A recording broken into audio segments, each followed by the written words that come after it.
2 Chronicles chapter 1. Solomon, son of David, established himself firmly over his kingdom, for the Lord his God was with him, and made him exceedingly great.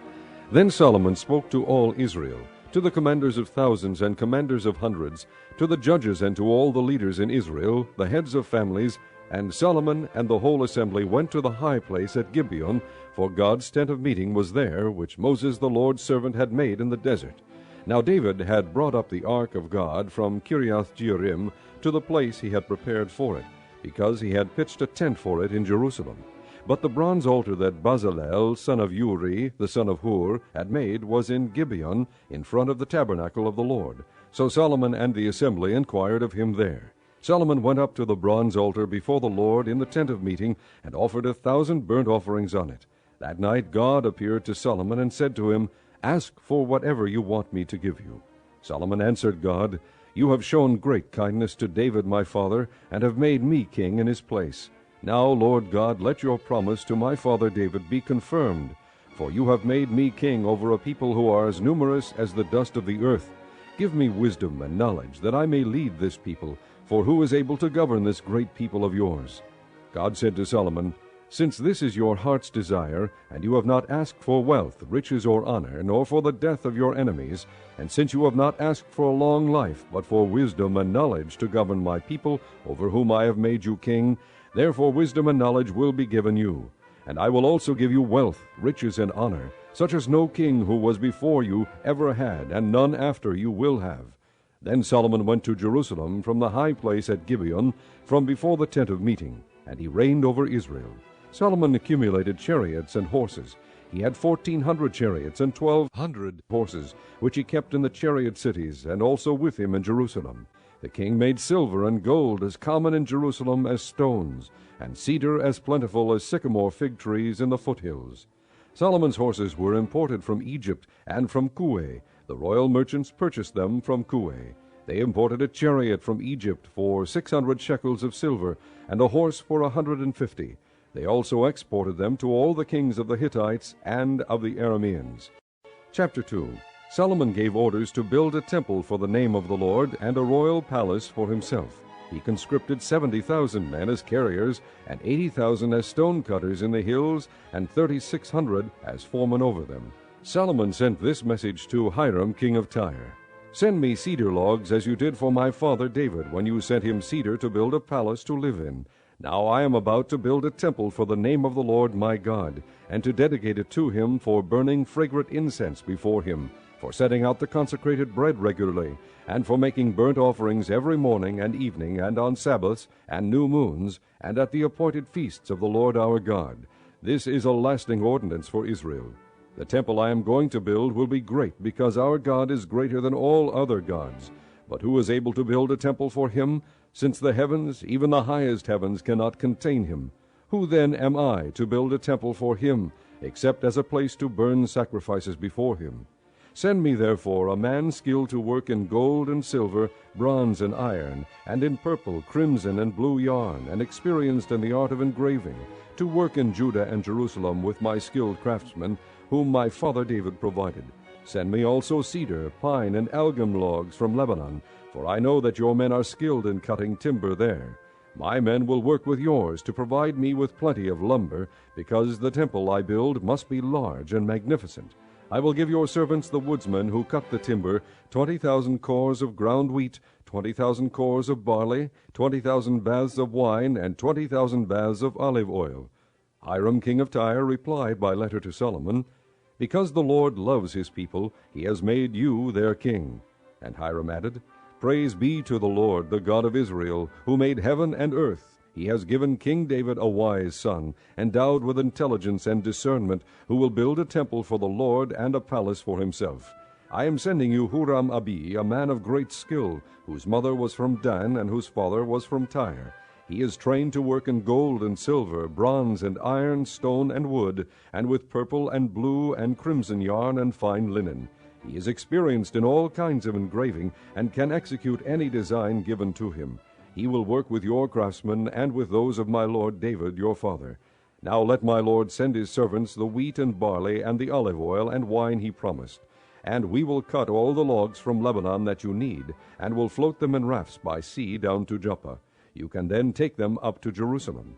Solomon took a census of all the aliens who were in Israel after the census his father David had taken, and they were found to be 153,600. He assigned 70,000 of them to be carriers, and 80,000 to be stone cutters in the hills, with 3,600 foremen over them to keep the people working. Chapter 3. Then Solomon began to build the temple of the Lord in Jerusalem on Mount Moriah, where the Lord had appeared to his father David. It was on the threshing floor of Araunah the Jebusite, the place provided by David. He began building on the 2nd day of the 2nd month in the 4th year of his reign. The foundation Solomon laid for building the temple of God was 60 cubits long and 20 cubits wide, using the cubit of the old standard. The portico at the front of the temple was 20 cubits long across the width of the building and 20 cubits high. He overlaid the inside with pure gold. He paneled the main hall with pine and covered it with fine gold and decorated it with palm tree and chain designs. He adorned the temple with precious stones, and the gold he used was gold of Parvaim. He overlaid the ceiling beams, door frames, walls, and doors of the temple with gold, and he carved cherubim on the walls. He built the most holy place, its length corresponding to the width of the temple, 20 cubits long and 20 cubits wide. He overlaid the inside with 600 talents of fine gold. The gold nails weighed 50 shekels. He also overlaid the upper parts with gold. In the most holy place he made a pair of sculptured cherubim and overlaid them with gold. The total wingspan of the cherubim was 20 cubits. One wing of the first cherub was 5 cubits long and touched the temple wall, while its other wing, also 5 cubits long, touched the wing of the other cherub. Similarly, one wing of the second cherub was 5 cubits long and touched the other temple wall, and its other wing, also 5 cubits long, touched the wing of the first cherub. The wings of these cherubim extended 20 cubits. They stood on their feet, facing the main hall. He made the curtain of blue, purple, and crimson yarn and fine linen, with cherubim worked into it. In the front of the temple he made 2 pillars, which together were 35 cubits long, each with a capital on top measuring 5 cubits. He made interwoven chains and put them on top of the pillars. He also made 100 pomegranates and attached them to the chains. He erected the pillars in the front of the temple, one to the south and one to the north. The one to the south he named Jachin, and the one to the north Boaz. Chapter 4.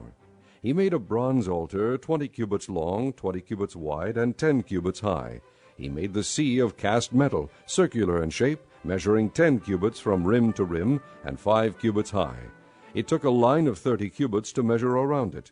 Below the rim, figures of bulls encircled it, 10 to a cubit. The bulls were cast in 2 rows in one piece with the sea. The sea stood on 12 bulls, 3 facing north, 3 facing west, 3 facing south, and 3 facing east. The sea rested on top of them, and their hindquarters were toward the center. It was a handbreadth in thickness, and its rim was like the rim of a cup, like a lily blossom. It held 3,000 baths. He then made 10 basins for washing, and placed 5 on the south side and 5 on the north. In them the things to be used for the burnt offerings were rinsed, but the sea was to be used by the priests for washing. He made 10 gold lampstands according to the specifications for them, and placed them in the temple, 5 on the south side and 5 on the north. He made 10 tables and placed them in the temple, 5 on the south side and 5 on the north. He also made 100 gold sprinkling bowls. He made the courtyard of the priests, and the large court, and the doors for the court, and overlaid the doors with bronze. He placed the sea on the south side at the southeast corner. He also made the pots and shovels and sprinkling bowls. So Huram finished the work he had undertaken for King Solomon in the temple of God: the 2 pillars, the 2 bowl-shaped capitals on top of the pillars, the 2 sets of network decorating the 2 bowl-shaped capitals on top of the pillars, the 400 pomegranates for the 2 sets of network, 2 rows of pomegranates for each network, decorating the bowl-shaped capitals on top of the pillars, the stands with their basins, the sea and the 12 bulls under it, the pots, shovels, meat forks, and all related articles. All the objects that Huram-Abi made for King Solomon for the temple of the Lord were of polished bronze. The king had them cast in clay molds in the plain of the Jordan between Succoth and Zarethan. All these things that Solomon made amounted to so much that the weight of the bronze was not determined. Solomon also made all the furnishings that were in God's temple, the golden altar, the tables on which was the bread of the presence, the lampstands of pure gold with their lamps to burn in front of the inner sanctuary as prescribed, the gold floral work and lamps and tongs, they were solid gold, the pure gold wick trimmers, sprinkling bowls, dishes, and censers, and the gold doors of the temple, the inner doors to the most holy place, and the doors of the main hall. Chapter 5. When all the work Solomon had done for the temple of the Lord was finished, he brought in the things his father David had dedicated, the silver and gold and all the furnishings, and he placed them in the treasuries of God's temple. Then Solomon summoned to Jerusalem the elders of Israel, all the heads of the tribes and the chiefs of the Israelite families, to bring up the ark of the Lord's covenant from Zion, the city of David. And all the men of Israel came together to the king at the time of the festival in the 7th month. When all the elders of Israel had arrived, the Levites took up the ark, and they brought up the ark and the tent of meeting and all the sacred furnishings in it. The priests, who were Levites, carried them up, and King Solomon and the entire assembly of Israel that had gathered about him were before the ark, sacrificing so many sheep and cattle that they could not be recorded or counted. The priests then brought the ark of the Lord's covenant to its place in the inner sanctuary of the temple, the most holy place, and put it beneath the wings of the cherubim. The cherubim spread their wings over the place of the ark, and covered the ark and its carrying poles. These poles were so long that their ends, extending from the ark, could be seen from in front of the inner sanctuary, but not from outside the holy place, and they are still there today. There was nothing in the ark except the 2 tablets that Moses had placed in it at Horeb, where the Lord made a covenant with the Israelites after they came out of Egypt. The priests then withdrew from the holy place. All the priests who were there had consecrated themselves regardless of their divisions. All the Levites who were musicians, Asaph, Heman, Jeduthun, and their sons and relatives, stood on the east side of the altar, dressed in fine linen and playing cymbals, harps, and lyres. They were accompanied by 120 priests sounding trumpets. The trumpeters and singers joined in unison, as with one voice, to give praise and thanks to the Lord. Accompanied by trumpets, cymbals, and other instruments, they raised their voices in praise to the Lord, and sang, "He is good, his love endures forever." Then the temple of the Lord was filled with a cloud, and the priests could not perform their service because of the cloud, for the glory of the Lord filled the temple of God. Chapter 6. Then Solomon said, "The Lord has said that he would dwell in a dark cloud. I have built a magnificent temple for you, a place for you to dwell forever." While the whole assembly of Israel was standing there, the king turned around and blessed them. Then he said, "Praise be to the Lord, the God of Israel, who with his hands has fulfilled what he promised with his mouth to my father David. For he said, 'Since the day I brought my people out of Egypt, I have not chosen a city in any tribe of Israel to have a temple built for my name to be there, nor have I chosen anyone to be the leader over my people Israel. But now I have chosen Jerusalem for my name to be there, and I have chosen David to rule my people Israel.' My father David had it in his heart to build a temple for the name of the Lord, the God of Israel. But the Lord said to my father David, 'Because it was in your heart to build a temple for my name, you did well to have this in your heart. Nevertheless, you are not the one to build the temple, but your son, who is your own flesh and blood. He is the one who will build the temple for my name.' The Lord has kept the promise he made. I have succeeded David my father, and now I sit on the throne of Israel, just as the Lord promised, and I have built the temple for the name of the Lord, the God of Israel. There I have placed the ark, in which is the covenant of the Lord that he made with the people of Israel." Then Solomon stood before the altar of the Lord in front of the whole assembly of Israel, and spread out his hands. Now he had made a bronze platform 5 cubits long, 5 cubits wide, and 3 cubits high, and had placed it in the center of the outer court. He stood on the platform, and then knelt down before the whole assembly of Israel, and spread out his hands toward heaven. He said, "O Lord God of Israel, there is no God like you in heaven or on earth, you who keep your covenant of love with your servants, who continue wholeheartedly in your way. You have kept your promise to your servant David my father. With your mouth you have promised, and with your hand you have fulfilled it, as it is today. Now, Lord God of Israel, keep for your servant David my father the promises you made to him when you said, 'You shall never fail to have a man to sit before me on the throne of Israel, if only your sons are careful in all they do to walk before me according to my law, as you have done.' And now, O Lord God of Israel, let your word that you promised your servant David come true. But will God really dwell on earth with men? The heavens, even the highest heavens, cannot contain you, how much less this temple I have built. Yet give attention to your servant's prayer and his plea for mercy, O Lord my God. Hear the cry and the prayer that your servant is praying in your presence. May your eyes be open toward this temple day and night, this place of which you said you would put your name there. May you hear the prayer your servant prays toward this place. Hear the supplications of your servant and of your people Israel when they pray toward this place. Hear from heaven, your dwelling place, and when you hear, forgive. When a man wrongs his neighbor and is required to take an oath, and he comes and swears the oath before your altar in this temple, then hear from heaven and act. Judge between your servants, repaying the guilty by bringing down on his own head what he has done.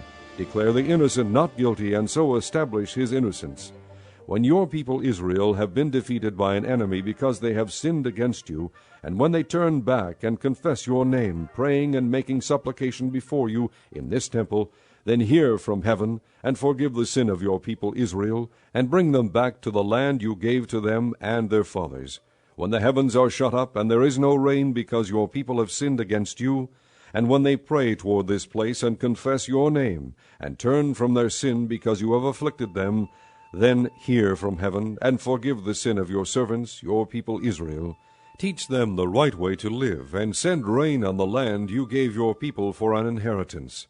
When famine or plague comes to the land, or blight or mildew, locusts or grasshoppers, or when enemies besiege them in any of their cities, whatever disaster or disease may come, and when a prayer or plea is made by any of your people Israel, each one aware of his afflictions and pains, and spreading out his hands toward this temple, then hear from heaven, your dwelling place. Forgive and deal with each man according to all he does, since you know his heart, for you alone know the hearts of men, so that they will fear you and walk in your ways all the time they live in the land you gave our fathers.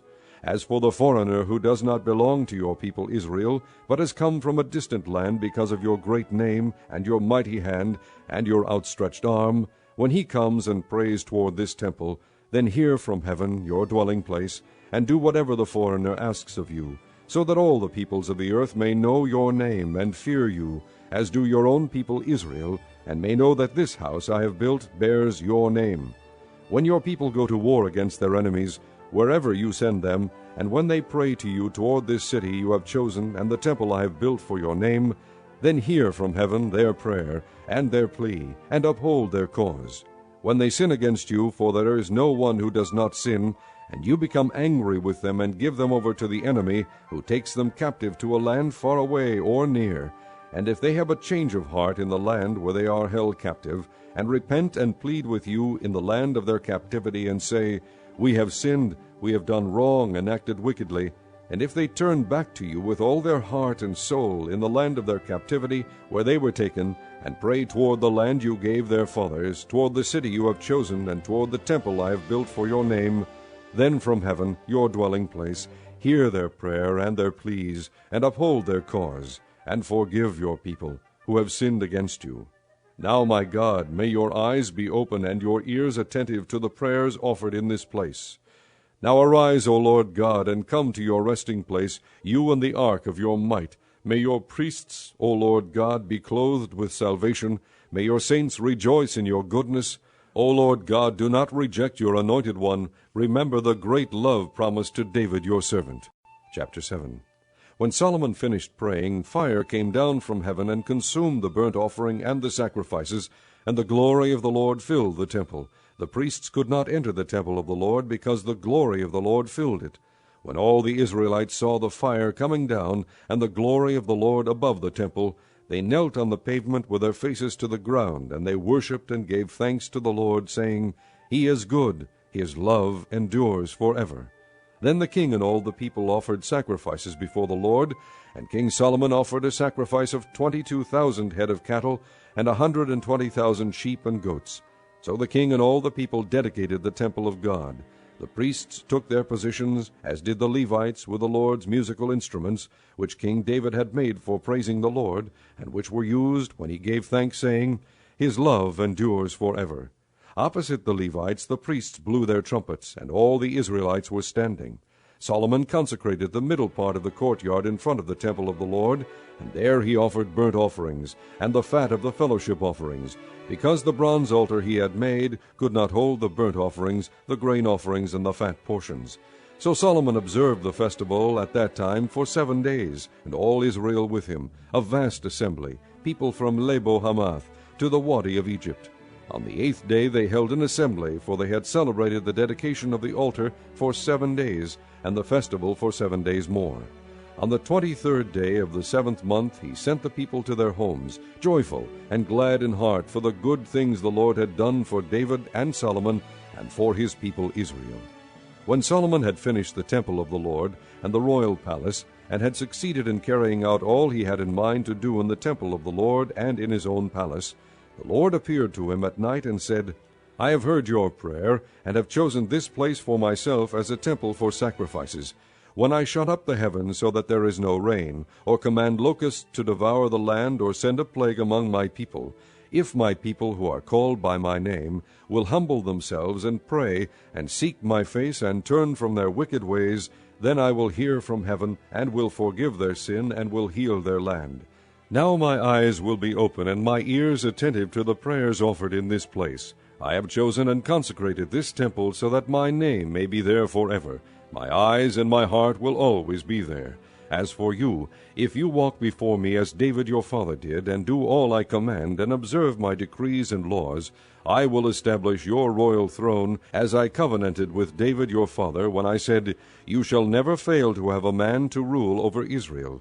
But if you turn away and forsake the decrees and commands I have given you, and go off to serve other gods, and worship them, then I will uproot Israel from my land, which I have given them, and will reject this temple I have consecrated for my name. I will make it a byword and an object of ridicule among all peoples.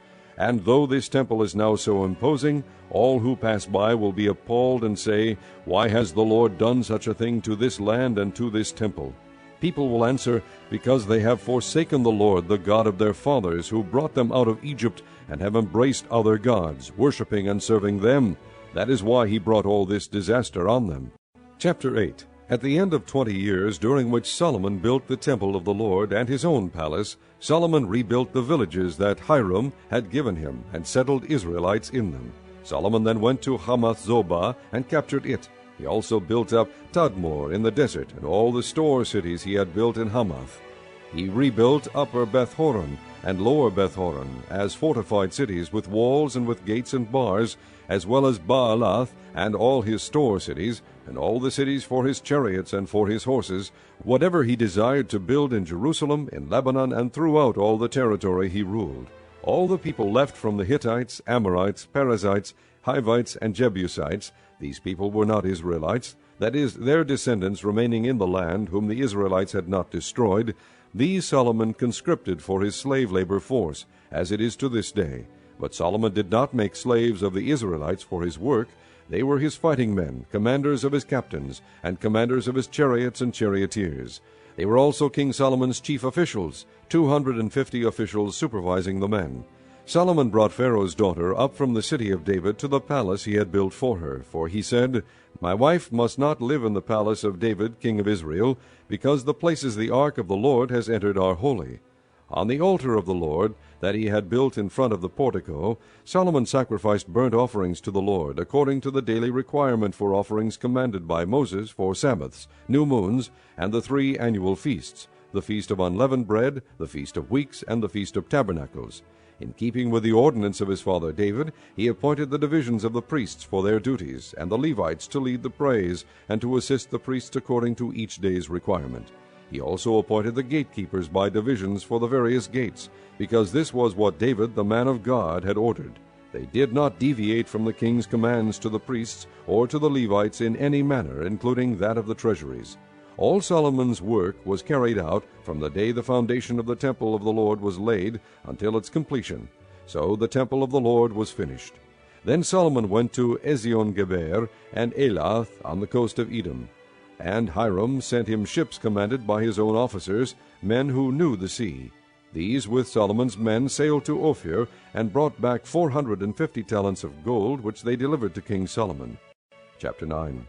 When the queen of Sheba heard of Solomon's fame, she came to Jerusalem to test him with hard questions. Arriving with a very great caravan, with camels carrying spices, large quantities of gold, and precious stones, she came to Solomon and talked with him about all she had on her mind. Solomon answered all her questions. Nothing was too hard for him to explain to her.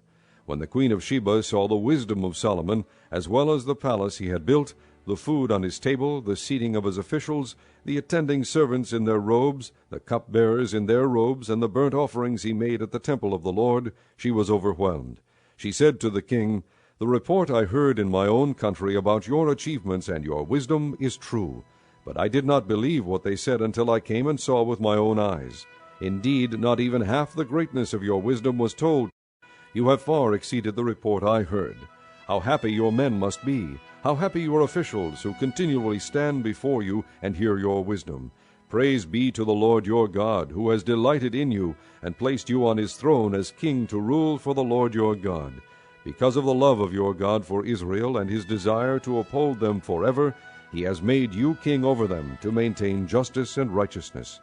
Then she gave the king 120 talents of gold, large quantities of spices, and precious stones. There had never been such spices as those the queen of Sheba gave to King Solomon. The men of Hiram and the men of Solomon brought gold from Ophir. They also brought algum wood and precious stones. The king used the algum wood to make steps for the temple of the Lord and for the royal palace, and to make harps and lyres for the musicians. Nothing like them had ever been seen in Judah. King Solomon gave the queen of Sheba all she desired and asked for. He gave her more than she had brought to him. Then she left and returned with her retinue to her own country. The weight of the gold that Solomon received yearly was 666 talents, not including the revenues brought in by merchants and traders. Also all the kings of Arabia and the governors of the land brought gold and silver to Solomon. King Solomon made 200 large shields of hammered gold. 600 bekas of hammered gold went into each shield. He also made 300 small shields of hammered gold, with 300 bekas of gold in each shield. The king put them in the palace of the forest of Lebanon. Then the king made a great throne inlaid with ivory and overlaid with pure gold. The throne had 6 steps, and a footstool of gold was attached to it. On both sides of the seat were armrests, with a lion standing beside each of them. 12 lions stood on the 6 steps, one at either end of each step. Nothing like it had ever been made for any other kingdom. All King Solomon's goblets were gold, and all the household articles in the palace of the forest of Lebanon were pure gold. Nothing was made of silver, because silver was considered of little value in Solomon's day. The king had a fleet of trading ships manned by Hiram's men. Once every 3 years it returned, carrying gold, silver, and ivory, and apes and baboons. King Solomon was greater in riches and wisdom than all the other kings of the earth. All the kings of the earth sought audience with Solomon to hear the wisdom God had put in his heart. Year after year everyone who came brought a gift, articles of silver and gold and robes, weapons and spices, and horses and mules. Solomon had 4,000 stalls for horses and chariots, and 12,000 horses, which he kept in the chariot cities, and also with him in Jerusalem. He ruled over all the kings from the river to the land of the Philistines, as far as the border of Egypt. The king made silver as common in Jerusalem as stones, and cedar as plentiful as sycamore fig trees in the foothills. Solomon's horses were imported from Egypt and from all other countries. As for the other events of Solomon's reign, from beginning to end, are they not written in the records of Nathan the prophet, in the prophecy of Ahijah the Shilonite, and in the visions of Iddo the seer concerning Jeroboam son of Nebat? Solomon reigned in Jerusalem over all Israel 40 years. Then he rested with his fathers, and was buried in the city of David his father. And Rehoboam his son succeeded him as king. Chapter 10. Rehoboam went to Shechem, for all the Israelites had gone there to make him king. When Jeroboam son of Nebat heard this, he was in Egypt, where he had fled from King Solomon. He returned from Egypt. So they sent for Jeroboam, and he and all Israel went to Rehoboam, and said to him, "Your father put a heavy yoke on us, but now lighten the harsh labor and the heavy yoke he put on us, and we will serve you." Rehoboam answered, "Come back to me in 3 days." So the people went away. Then King Rehoboam consulted the elders who had served his father Solomon during his lifetime. "How would you advise me to answer these people?" he asked. They replied, "If you will be kind to these people, and please them, and give them a favorable answer, they will always be your servants." But Rehoboam rejected the advice the elders gave him, and consulted the young men who had grown up with him and were serving him. He asked them, "What is your advice? How should we answer these people who say to me, 'Lighten the yoke your father put on us'?" The young men who had grown up with him replied, "Tell the people who have said to you, 'Your father put a heavy yoke on us, but make our yoke lighter,' tell them, 'My little finger is thicker than my father's waist. My father laid on you a heavy yoke, I will make it even heavier. My father scourged you with whips, I will scourge you with scorpions." 3 days later Jeroboam and all the people returned to Rehoboam, as the king had said, "Come back to me in 3 days." The king answered them harshly. Rejecting the advice of the elders, he followed the advice of the young men, and said, "My father made your yoke heavy, I will make it even heavier. My father scourged you with whips, I will scourge you with scorpions." So the king did not listen to the people, for this turn of events was from God, to fulfill the word the Lord had spoken to Jeroboam son of Nebat through Ahijah the Shilonite.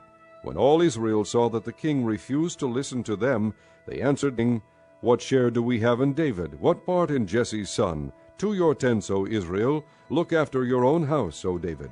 So all the Israelites went home. But as for the Israelites who were living in the towns of Judah, Rehoboam still ruled over them. King Rehoboam sent out Adoniram, who was in charge of forced labor, but the Israelites stoned him to death. King Rehoboam, however, managed to get into his chariot and escape to Jerusalem. So Israel has been in rebellion against the house of David to this day. Chapter 11. When Rehoboam arrived in Jerusalem, he mustered the house of Judah and Benjamin, 180,000 fighting men, to make war against Israel and to regain the kingdom for Rehoboam. But this word of the Lord came to Shemaiah, the man of God. "Say to Rehoboam, son of Solomon, king of Judah, and to all the Israelites in Judah and Benjamin, this is what the Lord says. Do not go up to fight against your brothers. Go home, every one of you, for this is my doing." So they obeyed the words of the Lord and turned back from marching against Jeroboam. Rehoboam lived in Jerusalem and built up towns for defense in Judah: Bethlehem, Etam, Tekoa, Bethzur, Soko, Adulam, Gath, Maresha, Ziph, Adoraim, Lachish, Azekah, Zorah, Aijalon, and Hebron. These were fortified cities in Judah and Benjamin. He strengthened their defenses and put commanders in them, with supplies of food, olive oil, and wine. He put shields and spears in all the cities, and made them very strong, so Judah and Benjamin were his. The priests and Levites from all their districts throughout Israel sided with him. The Levites even abandoned their pasture lands and property, and came to Judah and Jerusalem, because Jeroboam and his sons had rejected them as priests of the Lord. And he appointed his own priests for the high places and for the goat and calf idols he had made. Those from every tribe of Israel who set their hearts on seeking the Lord, the God of Israel, followed the Levites to Jerusalem to offer sacrifices to the Lord, the God of their fathers. They strengthened the kingdom of Judah and supported Rehoboam son of Solomon 3 years, walking in the ways of David and Solomon during this time. Rehoboam married Mahalath, who was the daughter of David's son Jeremoth, and of Abihail, the daughter of Jesse's son Eliab. She bore him sons, Jeush, Shemariah, and Zaham. Then he married Maacah, daughter of Absalom, who bore him Abijah, Attai, Ziza, and Shelomith. Rehoboam loved Maacah, daughter of Absalom, more than any of his other wives and concubines. In all he had 18 wives and 60 concubines, 28 sons and 60 daughters. Rehoboam appointed Abijah, son of Maacah, to be the chief prince among his brothers, in order to make him king. He acted wisely, dispersing some of his sons throughout the districts of Judah and Benjamin, and to all the fortified cities. He gave them abundant provisions, and took many wives for them. Chapter 12. After Rehoboam's position as king was established, and he had become strong, he and all Israel with him abandoned the law of the Lord. Because they had been unfaithful to the Lord, Shishak, king of Egypt, attacked Jerusalem in the 5th year of King Rehoboam. With 1,200 chariots and 60,000 horsemen, and the innumerable troops of Libyans, Sukkites, and Cushites that came with him from Egypt, he captured the fortified cities of Judah and came as far as Jerusalem. Then the prophet Shemaiah came to Rehoboam and to the leaders of Judah, who had assembled in Jerusalem for fear of Shishak, and he said to them, "This is what the Lord says, You have abandoned me, therefore I now abandon you to Shishak." The leaders of Israel and the king humbled themselves and said, The Lord is just. When the Lord saw that they humbled themselves, this word of the Lord came to Shemaiah. Since they have humbled themselves, I will not destroy them, but will soon give them deliverance. My wrath will not be poured out on Jerusalem through Shishak. They will, however, become subject to him, so that they may learn the difference between serving me and serving the kings of other lands. When Shishak king of Egypt attacked Jerusalem, he carried off the treasures of the temple of the Lord and the treasures of the royal palace. He took everything, including the gold shields Solomon had made. So King Rehoboam made bronze shields to replace them, and assigned these to the commanders of the guard on duty at the entrance to the royal palace. Whenever the king went to the Lord's temple, the guards went with him, bearing the shields, and afterward they returned them to the guard-room. Because Rehoboam humbled himself, the Lord's anger turned from him, and he was not totally destroyed. Indeed, there was some good in Judah. King Rehoboam established himself firmly in Jerusalem and continued as king.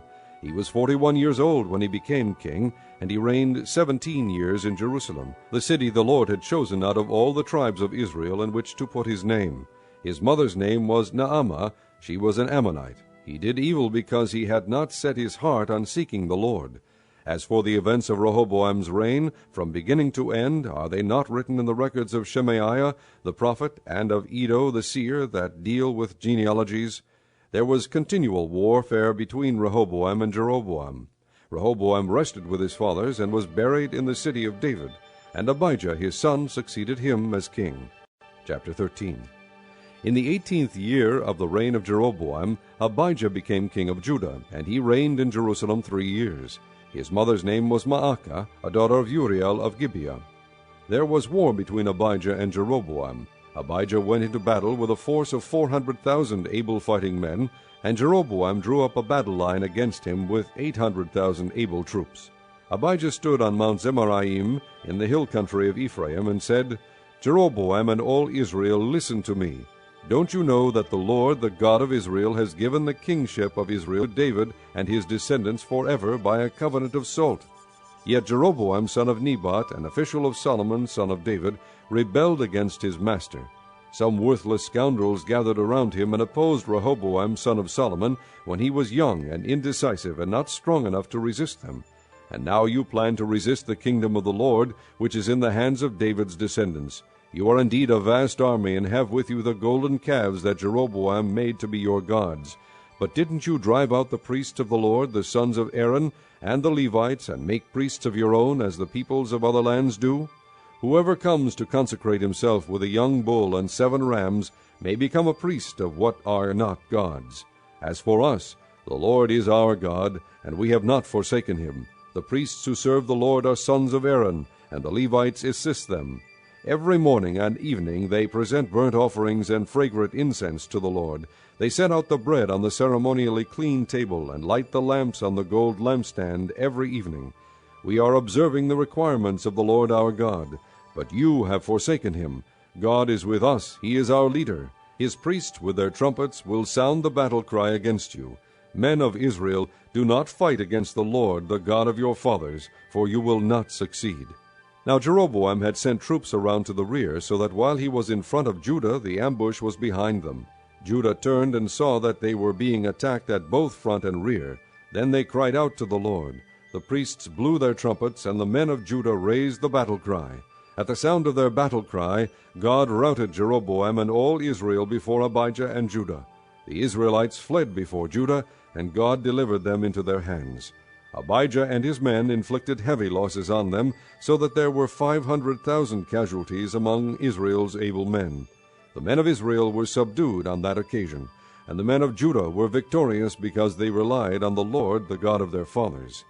Abijah pursued Jeroboam and took from him the towns of Bethel, Jeshanah, and Ephron, with their surrounding villages. Jeroboam did not regain power during the time of Abijah, and the Lord struck him down, and he died. But Abijah grew in strength. He married 14 wives and had 22 sons and 16 daughters. The other events of Abijah's reign, what he did and what he said, are written in the annotations of the prophet Iddo. Chapter 14. And Abijah rested with his fathers and was buried in the city of David. Asa his son succeeded him as king, and in his days the country was at peace for 10 years. Asa did what was good and right in the eyes of the Lord his God. He removed the foreign altars and the high places, smashed the sacred stones, and cut down the Asherah poles. He commanded Judah to seek the Lord, the God of their fathers, and to obey his laws and commands. He removed the high places and incense altars in every town in Judah, and the kingdom was at peace under him. He built up the fortified cities of Judah, since the land was at peace. No one was at war with him during those years, for the Lord gave him rest. "Let us build up these towns," he said to Judah, "and put walls around them with towers, gates, and bars. The land is still ours, because we have sought the Lord our God. We sought him, and he has given us rest on every side." So they built and prospered. Asa had an army of 300,000 men from Judah, equipped with large shields and with spears, and 280,000 from Benjamin, armed with small shields and with bows. All these were brave fighting men. Zerah the Cushite marched out against them with a vast army, and 300 chariots, and came as far as Mareshah. Asa went out to meet him, and they took up battle positions in the valley of Zephathah, near Mareshah. Then Asa called to the Lord his God, and said, "Lord, there is no one like you to help the powerless against the mighty. Help us, O Lord our God, for we rely on you, and in your name we have come against this vast army. O Lord, you are our God. Do not let man prevail against you." The Lord struck down the Cushites before Asa and Judah. The Cushites fled, and Asa and his army pursued them as far as Gerar. Such a great number of Cushites fell that they could not recover. They were crushed before the Lord and his forces. The men of Judah carried off a large amount of plunder. They destroyed all the villages around Gerar, for the terror of the Lord had fallen upon them. They plundered all these villages, since there was much booty there. They also attacked the camps of the herdsmen, and carried off droves of sheep and goats and camels. Then they returned to Jerusalem. Chapter 15. The Spirit of God came upon Azariah son of Oded. He went out to meet Asa, and said to him, "Listen to me, Asa and all Judah and Benjamin. The Lord is with you when you are with him. If you seek him, he will be found by you. But if you forsake him, he will forsake you." For a long time Israel was without the true God, without a priest to teach, and without the law. But in their distress they turned to the Lord, the God of Israel, and sought him, and he was found by them. In those days it was not safe to travel about, for all the inhabitants of the lands were in great turmoil. One nation was being crushed by another, and one city by another, because God was troubling them with every kind of distress. But as for you, be strong and do not give up, for your work will be rewarded. When Asa heard these words and the prophecy of Azariah son of Oded the prophet, he took courage. He removed the detestable idols from the whole land of Judah and Benjamin, and from the towns he had captured in the hills of Ephraim. He repaired the altar of the Lord that was in front of the portico of the Lord's temple.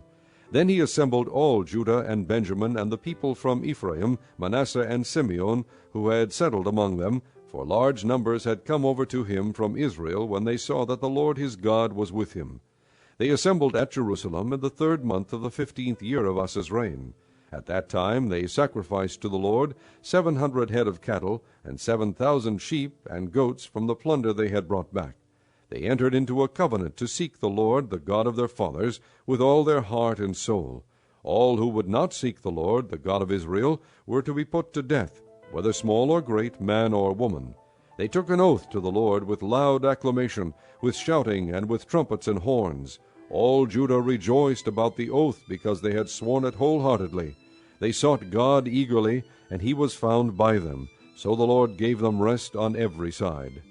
King Asa also deposed his grandmother Maacah from her position as queen mother, because she had made a repulsive Asherah pole. Asa cut the pole down, broke it up, and burned it in the Kidron valley. Although he did not remove the high places from Israel, Asa's heart was fully committed to the Lord all his life. He brought into the temple of God the silver and gold and the articles that he and his father had dedicated. There was no more war until the 35th year of Asa's reign. Chapter 16. In the 36th year of Asa's reign, Baasha king of Israel went up against Judah, and fortified Ramah to prevent anyone from leaving or entering the territory of Asa king of Judah. Asa then took the silver and gold out of the treasuries of the Lord's temple and of his own palace, and sent it to Ben-Hadad king of Aram, who was ruling in Damascus. "Let there be a treaty between me and you," he said, "as there was between my father and your father. See, I am sending you silver and gold. Now break your treaty with Baasha king of Israel, so he will withdraw from me." Ben-Hadad agreed with King Asa, and sent the commanders of his forces against the towns of Israel. They conquered Ijon, Dan, Abel-Maim, and all the store cities of Naphtali. When Baasha heard this, he stopped building Ramah and abandoned his work. Then King Asa brought all the men of Judah, and they carried away from Ramah the stones and timber Baasha had been using. With them he built up Geba and Mizpah. At that time Hanani the seer came to Asa king of Judah, and said to him, "Because you relied on the king of Aram, and not on the Lord your God, the army of the king of Aram has escaped from your hand. Were not the Cushites and Libyans a mighty army with great numbers of chariots and horsemen? Yet when you relied on the Lord, he delivered them into your hand. For the eyes of the Lord range throughout the earth to strengthen those whose hearts are fully committed to him. You have done a foolish thing, and from now on you will be at war." Asa was angry with the seer because of this. He was so enraged that he put him in prison. At the same time Asa brutally oppressed some of the people. The events of Asa's reign from beginning to end are written in the book of the kings of Judah and Israel. In the 39th year of his reign Asa was afflicted with a disease in his feet. Though his disease was severe, even in his illness he did not seek help from the Lord, but only from the physicians. Then in the 41st year of his reign Asa died and rested with his fathers. They buried him in the tomb that he had cut out for himself in the city of David. They laid him on a bier covered with spices and various blended perfumes, and they made a huge fire in his honor. Chapter 17. Jehoshaphat his son succeeded him as king, and strengthened himself against Israel. He stationed troops in all the fortified cities of Judah, and put garrisons in Judah and in the towns of Ephraim that his father Asa had captured. The Lord was with Jehoshaphat, because in his early years he walked in the ways his father David had followed. He did not consult the Baals, but sought the God of his father, and followed his commands rather than the practices of Israel. The Lord established the kingdom under his control, and all Judah brought gifts to Jehoshaphat, so that he had great wealth and honor. His heart was devoted to the ways of the Lord. Furthermore, he removed high places and the Asherah poles from Judah. In the 3rd year of his reign he sent his officials, Ben-Hail, Obadiah, Zechariah, Nethanel, and Micaiah, to teach in the towns of Judah. With them were certain Levites, Shemaiah, Nethaniah, Zebadiah, Asahel, Shemiramoth, Jehonathan, Adonijah, Tobijah, and Tob-Adonijah, and the priests Elishama and Jehoram. They taught throughout Judah, taking with them the book of the law of the Lord. They went around to all the towns of Judah and taught the people. The fear of the Lord fell on all the kingdoms of the land surrounding Judah, so that they did not make war with Jehoshaphat. Some Philistines brought Jehoshaphat gifts and silver as tribute, and the Arabs brought him flocks, 7,700 rams and 7,700 goats. Jehoshaphat became more and more powerful. He built forts and store cities in Judah, and had large supplies in the towns of Judah. He also kept experienced fighting men in Jerusalem. Their enrollment by families was as follows. From Judah, commanders of units of 1,000, Adnah the commander with 300,000 fighting men. Next Jehohanan the commander with 280,000. Next Amasiah son of Zichri, who volunteered himself for the service of the Lord, with 200,000. From Benjamin, Eliada, a valiant soldier, with 200,000 men armed with bows and shields. Next Jehozabad with 180,000 men armed for battle. These were the men who served the king, besides those he stationed in the fortified cities throughout Judah. Chapter 18. Now Jehoshaphat had great wealth and honor, and he allied himself with Ahab by marriage.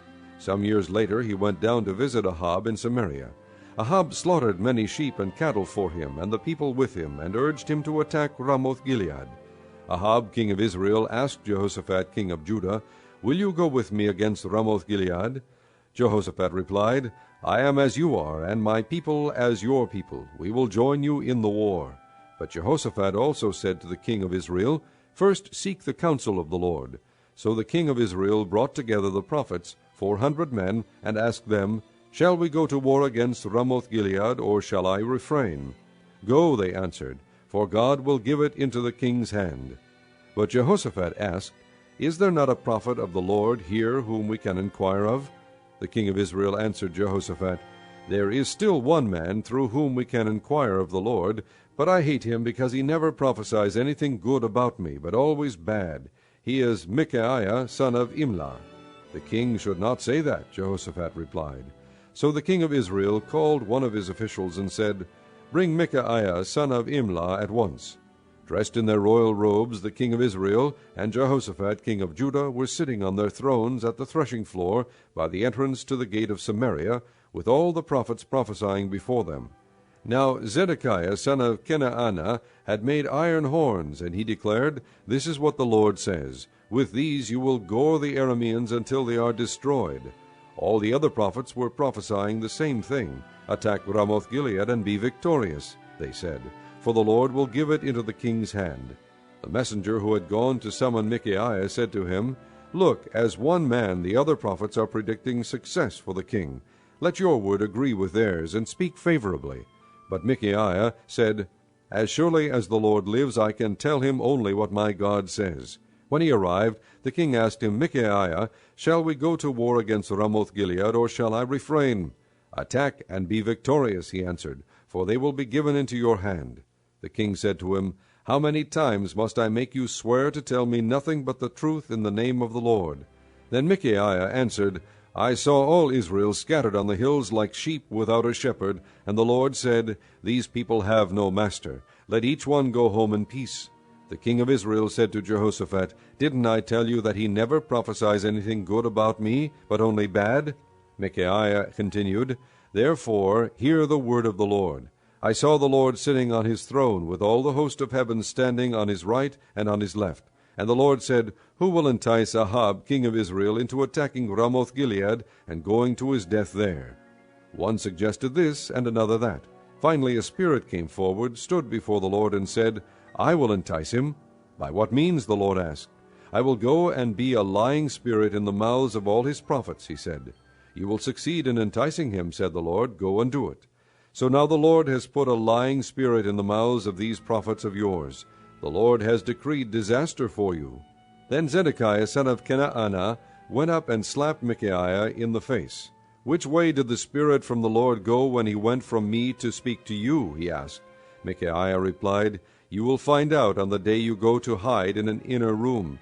The king of Israel then ordered, Take Micaiah and send him back to Ammon, the ruler of the city, and to Joash the king's son, and say, This is what the king says. Put this fellow in prison, and give him nothing but bread and water until I return safely. Micaiah declared, If you ever return safely, the Lord has not spoken through me. Then he added, Mark my words, all you people. So the king of Israel and Jehoshaphat, king of Judah, went up to Ramoth-Gilead. The king of Israel said to Jehoshaphat, I will enter the battle in disguise, but you wear your royal robes. So the king of Israel disguised himself and went into battle. Now the king of Aram had ordered his chariot commanders, Do not fight with anyone, small or great, except the king of Israel. When the chariot commanders saw Jehoshaphat, they thought, This is the king of Israel. So they turned to attack him. But Jehoshaphat cried out, and the Lord helped him. God drew them away from him. For when the chariot commanders saw that he was not the king of Israel, they stopped pursuing him. But someone drew his bow at random and hit the king of Israel between the sections of his armor. The king told the chariot driver, Wheel around and get me out of the fighting. I've been wounded. All day long the battle raged, and the king of Israel propped himself up in his chariot, facing the Arameans until evening. Then at sunset he died. Chapter 19. When Jehoshaphat, king of Judah, returned safely to his palace in Jerusalem, Jehu the seer, the son of Hanani, went out to meet him and said to the king, Should you help the wicked and love those who hate the Lord? Because of this the wrath of the Lord is upon you.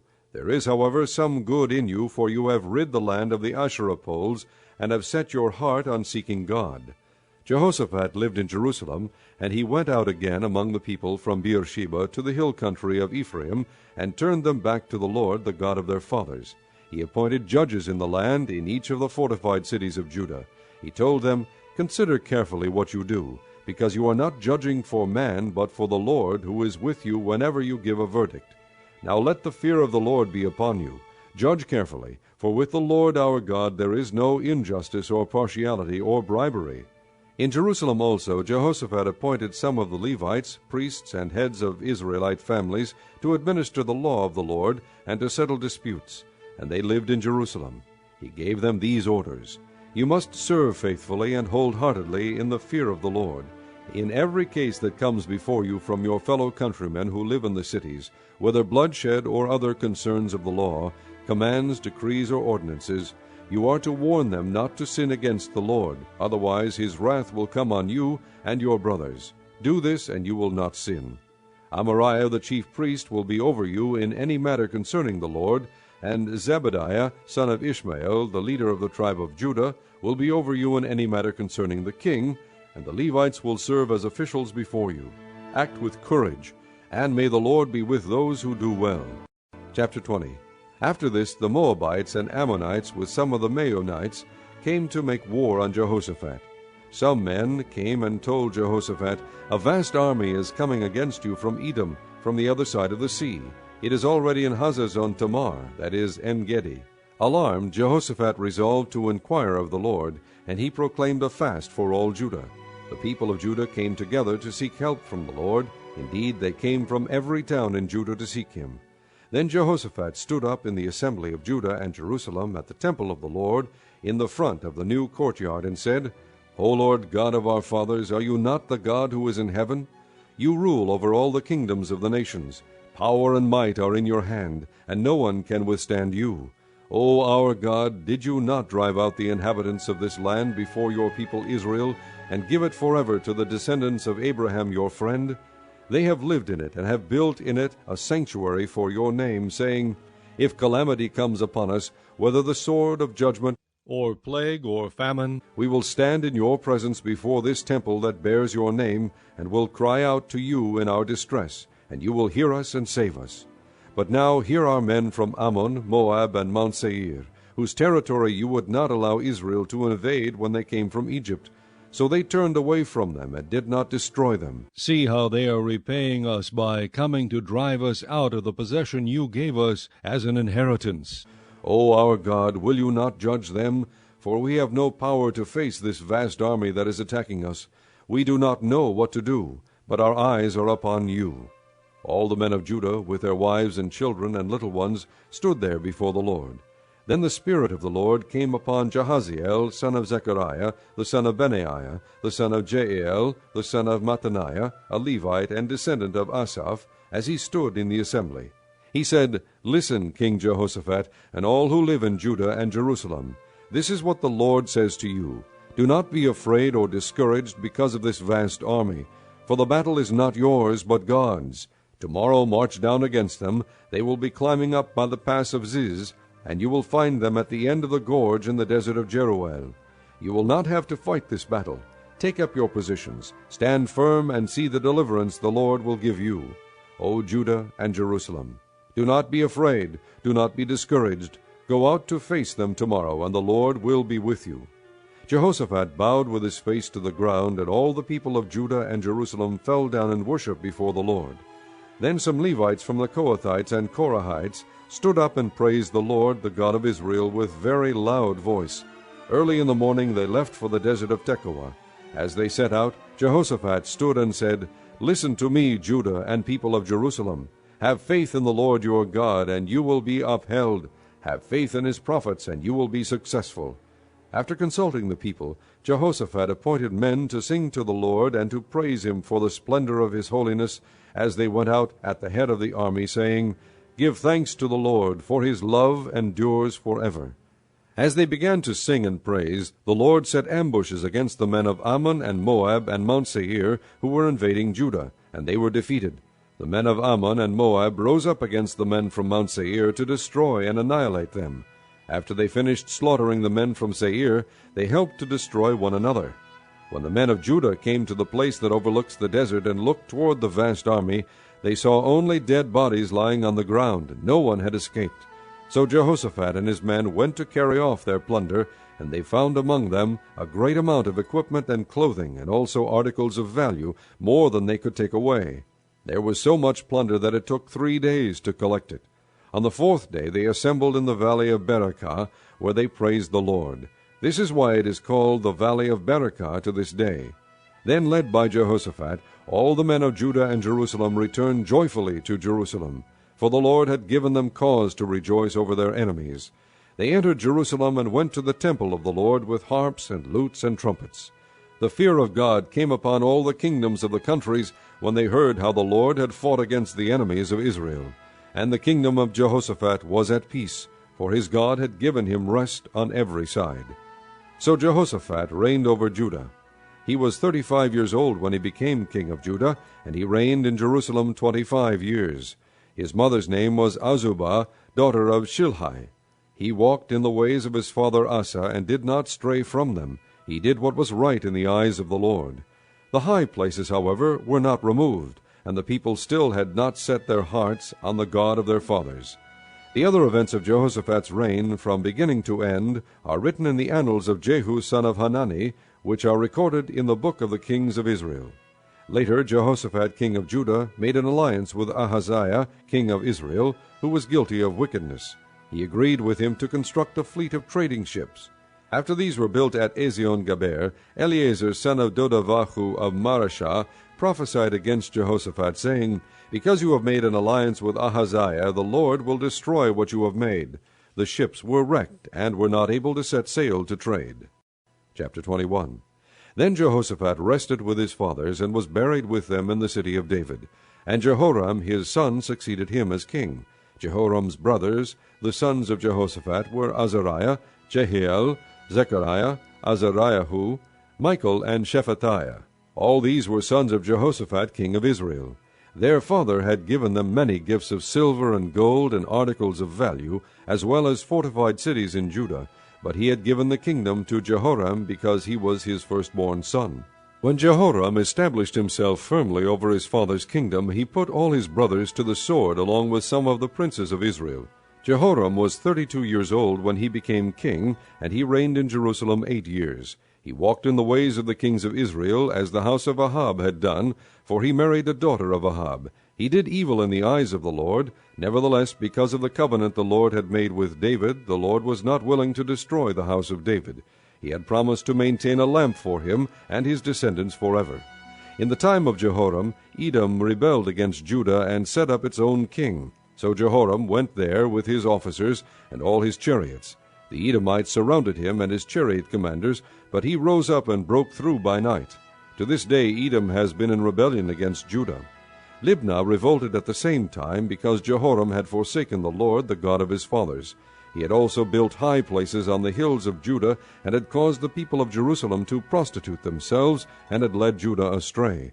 Jehoram received a letter from Elijah the prophet, which said, This is what the Lord, the God of your father David, says, You have not walked in the ways of your father Jehoshaphat, or of Asa king of Judah.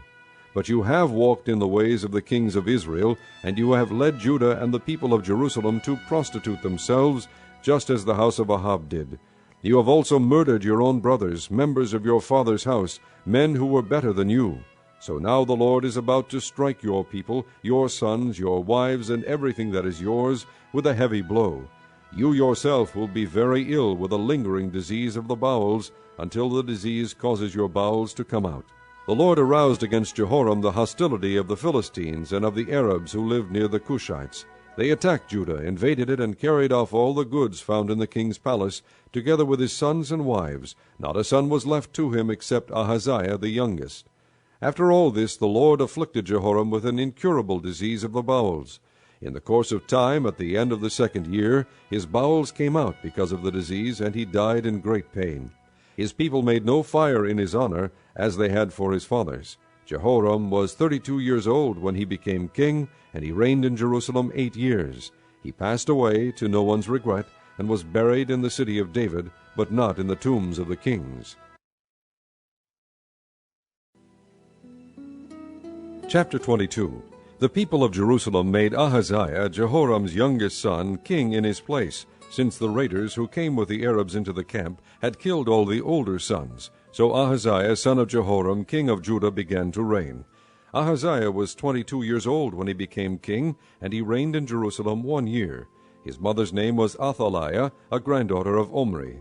He too walked in the ways of the house of Ahab, for his mother encouraged him in doing wrong. He did evil in the eyes of the Lord, as the house of Ahab had done, for after his father's death they became his advisers, to his undoing.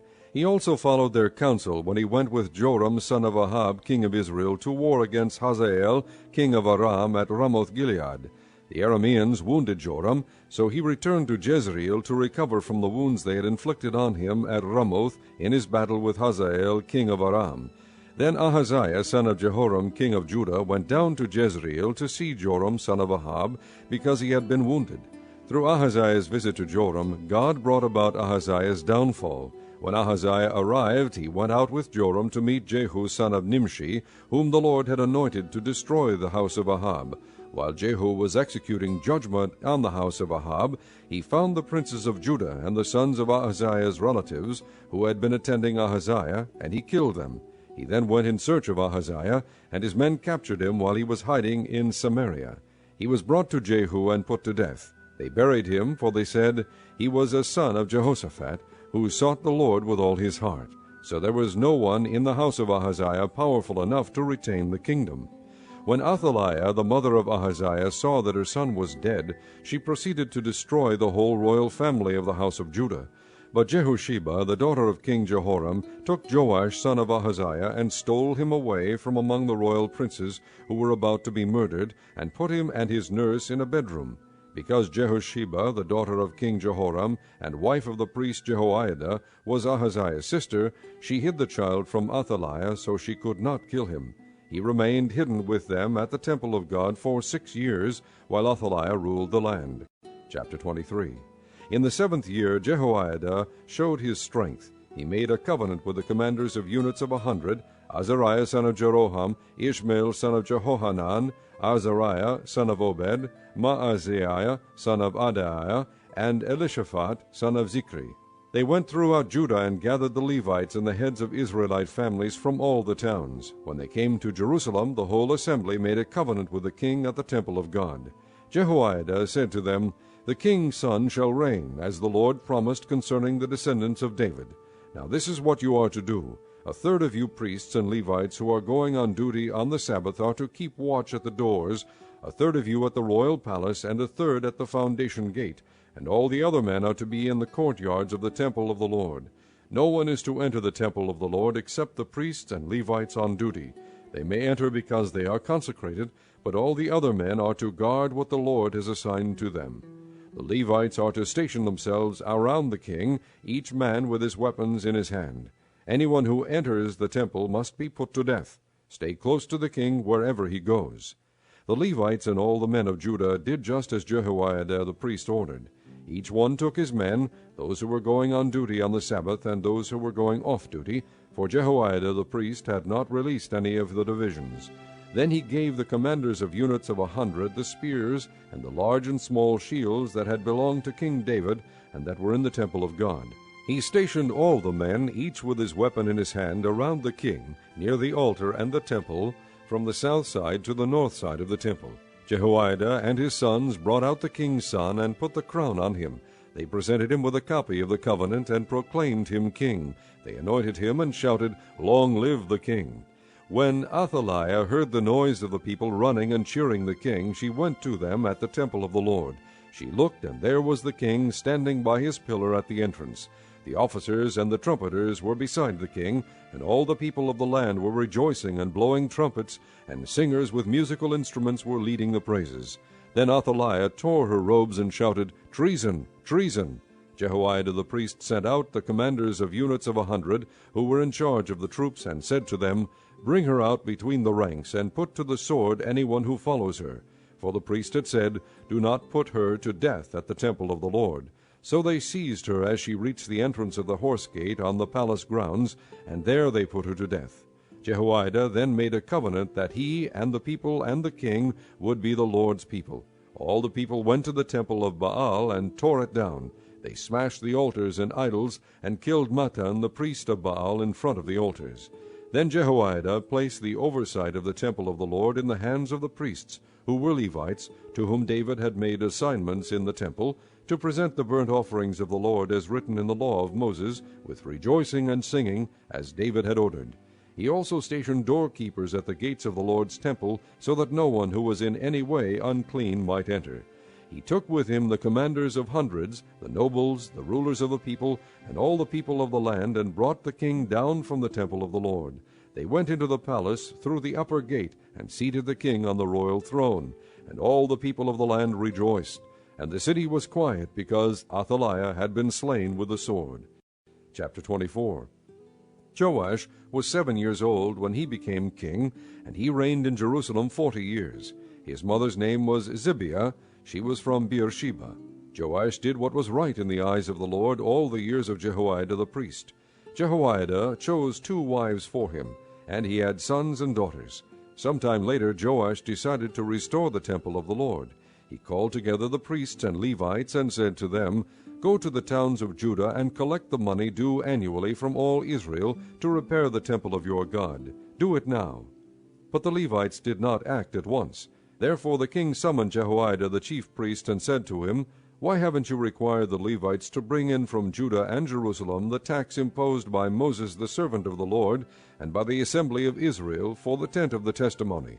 Now the sons of that wicked woman Athaliah had broken into the temple of God, and had used even its sacred objects for the Baals. At the king's command, a chest was made and placed outside at the gate of the temple of the Lord. A proclamation was then issued in Judah and Jerusalem that they should bring to the Lord the tax that Moses the servant of God had required of Israel in the desert. All the officials and all the people brought their contributions gladly, dropping them into the chest until it was full. Whenever the chest was brought in by the Levites to the king's officials, and they saw that there was a large amount of money, the royal secretary and the officer of the chief priest would come and empty the chest and carry it back to its place. They did this regularly, and collected a great amount of money. The king and Jehoiada gave it to the men who carried out the work required for the temple of the Lord. They hired masons and carpenters to restore the Lord's temple, and also workers in iron and bronze to repair the temple. The men in charge of the work were diligent, and the repairs progressed under them. They rebuilt the temple of God according to its original design and reinforced it. When they had finished, they brought the rest of the money to the king and Jehoiada, and with it were made articles for the Lord's temple, articles for the service and for the burnt offerings, and also dishes and other objects of gold and silver. As long as Jehoiada lived, burnt offerings were presented continually in the temple of the Lord. Now Jehoiada was old and full of years, and he died at the age of 130. He was buried with the kings in the city of David, because of the good he had done in Israel for God and his temple. After the death of Jehoiada, the officials of Judah came and paid homage to the king, and he listened to them. They abandoned the temple of the Lord, the God of their fathers, and worshipped Asherah poles and idols. Because of their guilt, God's anger came upon Judah and Jerusalem, although the Lord sent prophets to the people to bring them back to him, and though they testified against them, they would not listen. Then the Spirit of God came upon Zechariah, son of Jehoiada the priest. He stood before the people and said, "This is what God says, Why do you disobey the Lord's commands? You will not prosper. Because you have forsaken the Lord, he has forsaken you." But they plotted against him, and by order of the king they stoned him to death in the courtyard of the Lord's temple. King Joash did not remember the kindness Zechariah's father Jehoiada had shown him, but killed his son, who said as he lay dying, "May the Lord see this, and call you to account." At the turn of the year, the army of Aram marched against Joash. It invaded Judah and Jerusalem, and killed all the leaders of the people. They sent all the plunder to their king in Damascus. Although the Aramean army had come with only a few men, the Lord delivered into their hands a much larger army. Because Judah had forsaken the Lord, the God of their fathers, judgment was executed on Joash. When the Arameans withdrew, they left Joash severely wounded. His officials conspired against him for murdering the son of Jehoiada the priest, and they killed him in his bed. So he died and was buried in the city of David, but not in the tombs of the kings. Those who conspired against him were Zabad, son of Shimeath, an Ammonite woman, and Jehozabad, son of Shimrith, a Moabite woman. The account of his sons, the many prophecies about him, and the record of the restoration of the temple of God are written in the annotations on the book of the kings. And Amaziah his son succeeded him as king. Chapter 25. Amaziah was 25 years old when he became king, and he reigned in Jerusalem 29 years. His mother's name was Jehoaddin. She was from Jerusalem. He did what was right in the eyes of the Lord, but not wholeheartedly. After the kingdom was firmly in his control, he executed the officials who had murdered his father the king. Yet he did not put their sons to death, but acted in accordance with what is written in the law, in the book of Moses, where the Lord commanded, Fathers shall not be put to death for their children, nor children put to death for their fathers. Each is to die for his own sins.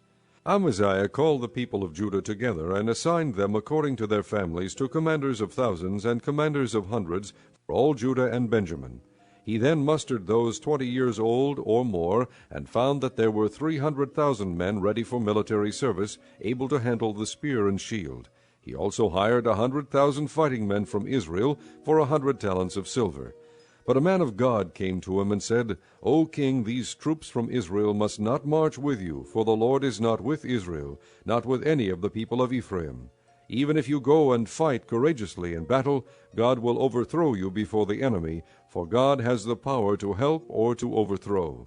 Amaziah asked the man of God, But what about the 100 talents I paid for these Israelite troops? The man of God replied, The Lord can give you much more than that. So Amaziah dismissed the troops who had come to him from Ephraim, and sent them home. They were furious with Judah, and left for home in a great rage. Amaziah then marshaled his strength, and led his army to the valley of Salt, where he killed 10,000 men of Seir. The army of Judah also captured 10,000 men alive, took them to the top of a cliff, and threw them down, so that all were dashed to pieces. Meanwhile the troops that Amaziah had sent back and had not allowed to take part in the war raided Judean towns from Samaria to Beth-horon. They killed 3,000 people and carried off great quantities of plunder. When Amaziah returned from slaughtering the Edomites, he brought back the gods of the people of Seir. He set them up as his own gods, bowed down to them, and burned sacrifices to them. The anger of the Lord burned against Amaziah, and he sent a prophet to him who said, Why do you consult this people's gods, which could not save their own people from your hand? While he was still speaking, the king said to him, Have we appointed you an adviser to the king? Stop, why be struck down? So the prophet stopped, but said, I know that God has determined to destroy you, because you have done this, and have not listened to my counsel. After Amaziah king of Judah consulted his advisers, he sent this challenge to Joash, son of Joahaz, the son of Jehu, king of Israel. Come meet me face to face. But Jehoash, king of Israel, replied to Amaziah king of Judah, A thistle in Lebanon sent a message to a cedar in Lebanon, Give your daughter to my son in marriage. Then a wild beast in Lebanon came along and trampled the thistle underfoot. You say to yourself that you have defeated Edom, and now you are arrogant and proud. But stay at home. Why ask for trouble and cause your own downfall and that of Judah also? Amaziah, however, would not listen, for God so worked that he might hand them over to Joash, because they sought the gods of Edom. So Jehoash, king of Israel, attacked. He and Amaziah, king of Judah, faced each other at Beth-shemesh in Judah. Judah was routed by Israel, and every man fled to his home. Jehoash, king of Israel, captured Amaziah, king of Judah, the son of Joash, the son of Ahaziah, at Beth-shemesh. Then Jehoash brought him to Jerusalem, and broke down the wall of Jerusalem from the Ephraim gate to the corner gate, a section about 600 feet long. He took all the gold and silver and all the articles found in the temple of God that had been in the care of Obed-Edom, together with the palace treasures and the hostages, and returned to Samaria. Amaziah, son of Joash, king of Judah, lived for 15 years after the death of Jehoash, son of Jehoahaz, king of Israel. As for the other events of Amaziah's reign, from beginning to end, are they not written in the book of the kings of Judah and Israel? From the time that Amaziah turned away from following the Lord, they conspired against him in Jerusalem, and he fled to Lachish. But they sent men after him to Lachish, and killed him there. He was brought back by horse, and was buried with his fathers in the city of Judah. Chapter 26. Then all the people of Judah took Uzziah, who was 16 years old, and made him king in place of his father Amaziah. He was the one who rebuilt Elath, and restored it to Judah after Amaziah rested with his fathers. Uzziah was 16 years old when he became king, and he reigned in Jerusalem 52 years. His mother's name was Jecholiah. She was from Jerusalem. He did what was right in the eyes of the Lord, just as his father Amaziah had done. He sought God during the days of Zechariah, who instructed him in the fear of God. As long as he sought the Lord, God gave him success. He went to war against the Philistines and broke down the walls of Gath, Jabneh, and Ashdod. He then rebuilt towns near Ashdod and elsewhere among the Philistines. God helped him against the Philistines and against the Arabs who lived in Gur-Baal and against the Maonites. The Ammonites brought tribute to Uzziah, and his fame spread as far as the border of Egypt, because he had become very powerful. Uzziah built towers in Jerusalem at the corner gate, at the valley gate, and at the angle of the wall, and he fortified them. He also built towers in the desert, and dug many cisterns, because he had much livestock in the foothills and in the plain.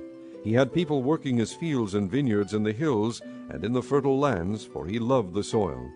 Uzziah had a well-trained army, ready to go out by divisions according to their numbers as mustered by Jeiel, the secretary of Maaseiah, the officer under the direction of Hananiah, one of the royal officials. The total number of family leaders over the fighting men was 2,600. Under their command was an army of 307,500 men trained for war, a powerful force to support the king against his enemies. Uzziah provided shields, spears, helmets, coats of armor, bows, and sling stones for the entire army.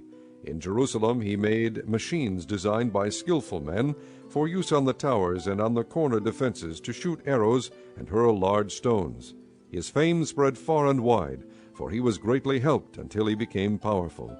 But after Uzziah became powerful, his pride led to his downfall. He was unfaithful to the Lord his God, and entered the temple of the Lord to burn incense on the altar of incense.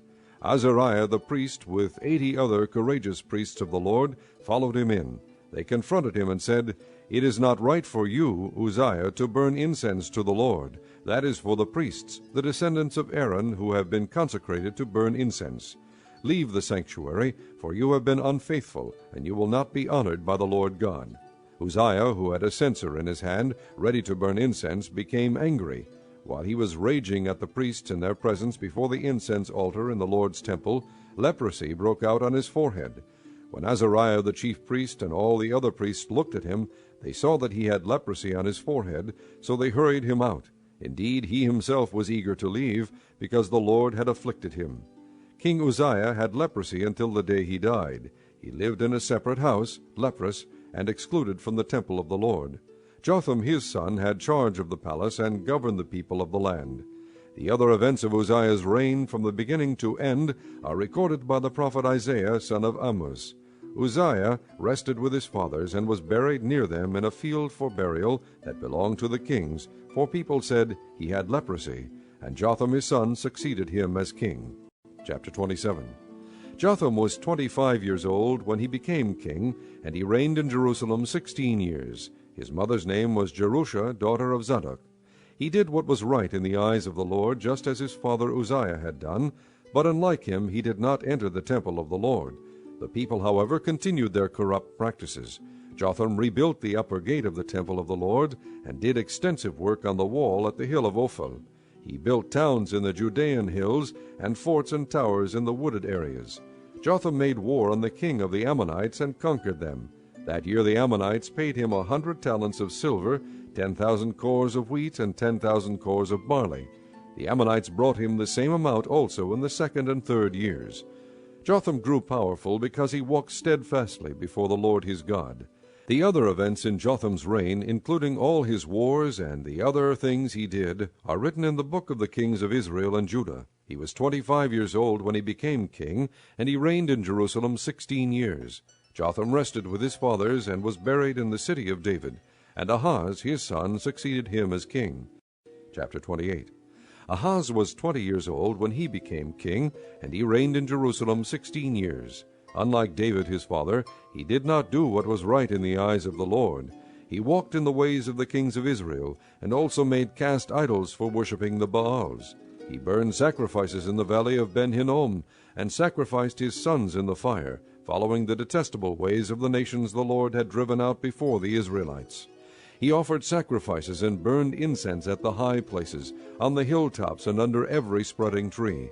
Therefore the Lord his God handed him over to the king of Aram. The Arameans defeated him, and took many of his people as prisoners, and brought them to Damascus. He was also given into the hands of the king of Israel, who inflicted heavy casualties on him. In one day Pekah son of Remaliah killed 120,000 soldiers in Judah, because Judah had forsaken the Lord, the God of their fathers. Zichri, an Ephraimite warrior, killed Maaseiah, the king's son, Azrikam, the officer in charge of the palace, and Elkanah, second to the king. The Israelites took captive from their kinsmen 200,000 wives, sons, and daughters. They also took a great deal of plunder, which they carried back to Samaria. But a prophet of the Lord named Oded was there, and he went out to meet the army when it returned to Samaria. He said to them, Because the Lord, the God of your fathers, was angry with Judah, he gave them into your hand. But you have slaughtered them in a rage that reaches to heaven. And now you intend to make the men and women of Judah and Jerusalem your slaves. But aren't you also guilty of sins against the Lord your God? Now listen to me. Send back your fellow countrymen you have taken as prisoners, for the Lord's fierce anger rests on you. Then some of the leaders in Ephraim, Azariah son of Jehohanan, Berechiah son of Meshillemoth, Jehizkiah son of Shallum, and Amasa son of Hadlai, confronted those who were arriving from the war. You must not bring those prisoners here, they said, or we will be guilty before the Lord. Do you intend to add to our sin and guilt? For our guilt is already great, and his fierce anger rests on Israel. So the soldiers gave up the prisoners and plunder in the presence of the officials and all the assembly. The men designated by name took the prisoners, and from the plunder they clothed all who were naked. They provided them with clothes and sandals, food and drink, and healing balm. All those who were weak they put on donkeys. So they took them back to their fellow countrymen at Jericho, the city of palms, and returned to Samaria. At that time King Ahaz sent to the king of Assyria for help. The Edomites had again come and attacked Judah and carried away prisoners, while the Philistines had raided towns in the foothills and in the Negev of Judah. They captured and occupied Beth-Shemesh, Aijalon, and Gederoth, as well as Soko, Timnah, and Gimzo, with their surrounding villages. The Lord had humbled Judah because of Ahaz, king of Israel, for he had promoted wickedness in Judah, and had been most unfaithful to the Lord. Tiglath-Pileser, king of Assyria, came to him, but he gave him trouble instead of help. Ahaz took some of the things from the temple of the Lord, and from the royal palace, and from the princes, and presented them to the king of Assyria, but that did not help him. In his time of trouble King Ahaz became even more unfaithful to the Lord. He offered sacrifices to the gods of Damascus, who had defeated him, for he thought, Since the gods of the kings of Aram have helped them, I will sacrifice to them, so they will help me. But they were his downfall, and the downfall of all Israel. Ahaz gathered together the furnishings from the temple of God, and took them away. He shut the doors of the Lord's temple, and set up altars at every street corner in Jerusalem. In every town in Judah he built high places to burn sacrifices to other gods, and provoked the Lord, the God of his fathers, to anger. The other events of his reign and all his ways, from beginning to end, are written in the book of the kings of Judah and Israel. Ahaz rested with his fathers, and was buried in the city of Jerusalem, but he was not placed in the tombs of the kings of Israel. And Hezekiah his son succeeded him as king. Chapter 29. Hezekiah was 25 years old when he became king, and he reigned in Jerusalem 29 years. His mother's name was Abijah, daughter of Zechariah. He did what was right in the eyes of the Lord, just as his father David had done. In the first month of the first year of his reign, he opened the doors of the temple of the Lord and repaired them. He brought in the priests and the Levites, assembled them in the square on the east side, and said, Listen to me, Levites. Consecrate yourselves now, and consecrate the temple of the Lord, the God of your fathers. Remove all defilement from the sanctuary. Our fathers were unfaithful. They did evil in the eyes of the Lord our God, and forsook him. They turned their faces away from the Lord's dwelling place, and turned their backs on him. They also shut the doors of the portico, and put out the lamps. They did not burn incense or present any burnt offerings at the sanctuary to the God of Israel. Therefore the anger of the Lord has fallen on Judah and Jerusalem. He has made them an object of dread and horror and scorn, as you can see with your own eyes. This is why our fathers have fallen by the sword, and why our sons and daughters and our wives are in captivity. Now I intend to make a covenant with the Lord, the God of Israel, so that his fierce anger will turn away from us. My sons, do not be negligent now, for the Lord has chosen you to stand before him and serve him, to minister before him, and to burn incense. Then these Levites set to work. From the Kohathites, Mahath son of Amasai, and Joel son of Azariah. From the Merarites, Kish son of Abdi, and Azariah son of Jehalalel.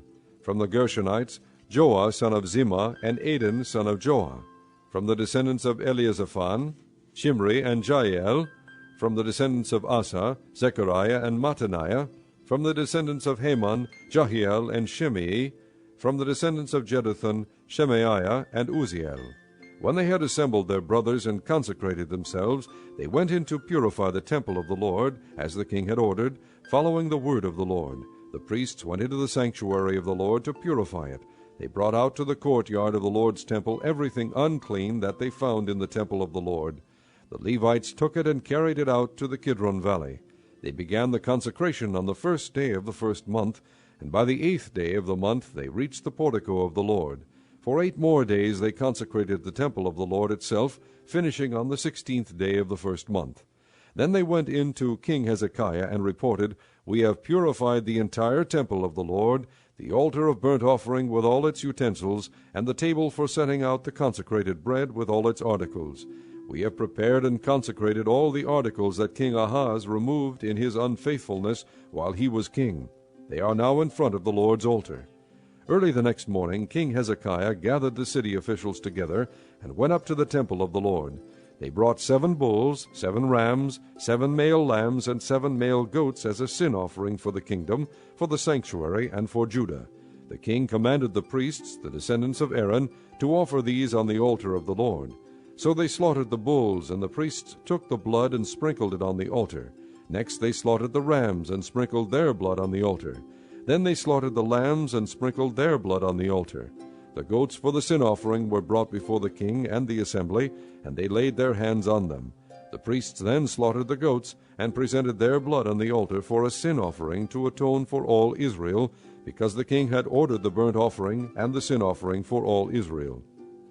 He stationed the Levites in the temple of the Lord with cymbals, harps, and lyres in the way prescribed by David and Gad the king's seer, and Nathan the prophet. This was commanded by the Lord through his prophets. So the Levites stood ready with David's instruments, and the priests with their trumpets. Hezekiah gave the order to sacrifice the burnt offering on the altar. As the offering began, singing to the Lord began also, accompanied by trumpets and the instruments of David king of Israel. The whole assembly bowed in worship, while the singers sang and the trumpeters played. All this continued until the sacrifice of the burnt offering was completed. When the offerings were finished, the king and everyone present with him knelt down and worshipped. King Hezekiah and his officials ordered the Levites to praise the Lord with the words of David and of Asaph the seer. So they sang praises with gladness and bowed their heads and worshipped. Then Hezekiah said, "You have now dedicated yourselves to the Lord. Come and bring sacrifices and thank offerings to the temple of the Lord." So the assembly brought sacrifices and thank offerings, and all whose hearts were willing brought burnt offerings. The number of burnt offerings the assembly brought was 70 bulls, 100 rams, and 200 male lambs, all of them for burnt offerings to the Lord. The animals consecrated as sacrifices amounted to 600 bulls and 3,000 sheep and goats. The priests, however, were too few to skin all the burnt offerings, so their kinsmen the Levites helped them until the task was finished, and until other priests had been consecrated, for the Levites had been more conscientious in consecrating themselves than the priests had been. There were burnt offerings in abundance, together with the fat of the fellowship offerings, and the drink offerings that accompanied the burnt offerings. So the service of the temple of the Lord was reestablished. Hezekiah and all the people rejoiced at what God had brought about for his people, because it was done so quickly. Chapter 30.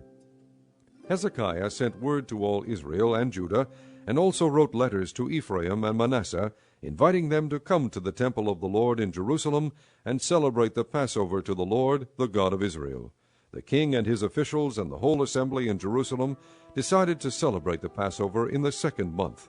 They had not been able to celebrate it at the regular time, because not enough priests had consecrated themselves, and the people had not assembled in Jerusalem. The plan seemed right both to the king and to the whole assembly. They decided to send a proclamation throughout Israel, from Beersheba to Dan, calling the people to come to Jerusalem and celebrate the Passover to the Lord, the God of Israel. It had not been celebrated in large numbers according to what was written. At the king's command, couriers went throughout Israel and Judah with letters from the king and from his officials, which read, "People of Israel, Return to the Lord, the God of Abraham, Isaac, and Israel, that he may return to you who are left, who have escaped from the hand of the kings of Assyria. Do not be like your fathers and brothers, who were unfaithful to the Lord, the God of their fathers, so that he made them an object of horror, as you see. Do not be stiff-necked, as your fathers were. Submit to the Lord. Come to the sanctuary which he has consecrated forever. Serve the Lord your God, so that his fierce anger will turn away from you. If you return to the Lord, then your brothers and your children will be shown compassion by their captors, and will come back to this land, for the Lord your God is gracious and compassionate. He will not turn his face from you if you return to him. The couriers went from town to town in Ephraim and Manasseh, as far as Zebulun, but the people scorned and ridiculed them. Nevertheless, some men of Asher, Manasseh, and Zebulun humbled themselves and went to Jerusalem. Also in Judah the hand of God was on the people to give them unity of mind, to carry out what the king and his officials had ordered, following the word of the Lord. A very large crowd of people assembled in Jerusalem to celebrate the feast of unleavened bread in the 2nd month. They removed the altars in Jerusalem, and cleared away the incense altars, and threw them into the Kidron valley. They slaughtered the Passover lamb on the 14th day of the 2nd month. The priests and the Levites were ashamed and consecrated themselves, and brought burnt offerings to the temple of the Lord. Then they took up their regular positions as prescribed in the law of Moses, the man of God. The priests sprinkled the blood handed to them by the Levites. Since many in the crowd had not consecrated themselves, the Levites had to kill the Passover lambs for all those who were not ceremonially clean and could not consecrate their lambs to the Lord. Although most of the many people who came from Ephraim, Manasseh, Issachar, and Zebulun had not purified themselves, yet they ate the Passover, contrary to what was written.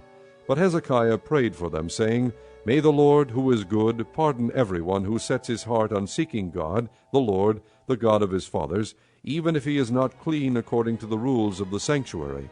And the Lord heard Hezekiah, and healed the people. The Israelites who were present in Jerusalem celebrated the feast of unleavened bread for 7 days with great rejoicing, while the Levites and priests sang to the Lord every day, accompanied by the Lord's instruments of praise. Hezekiah spoke encouragingly to all the Levites, who showed good understanding of the service of the Lord. For the 7 days they ate their assigned portion, and offered fellowship offerings, and praised the Lord, the God of their fathers.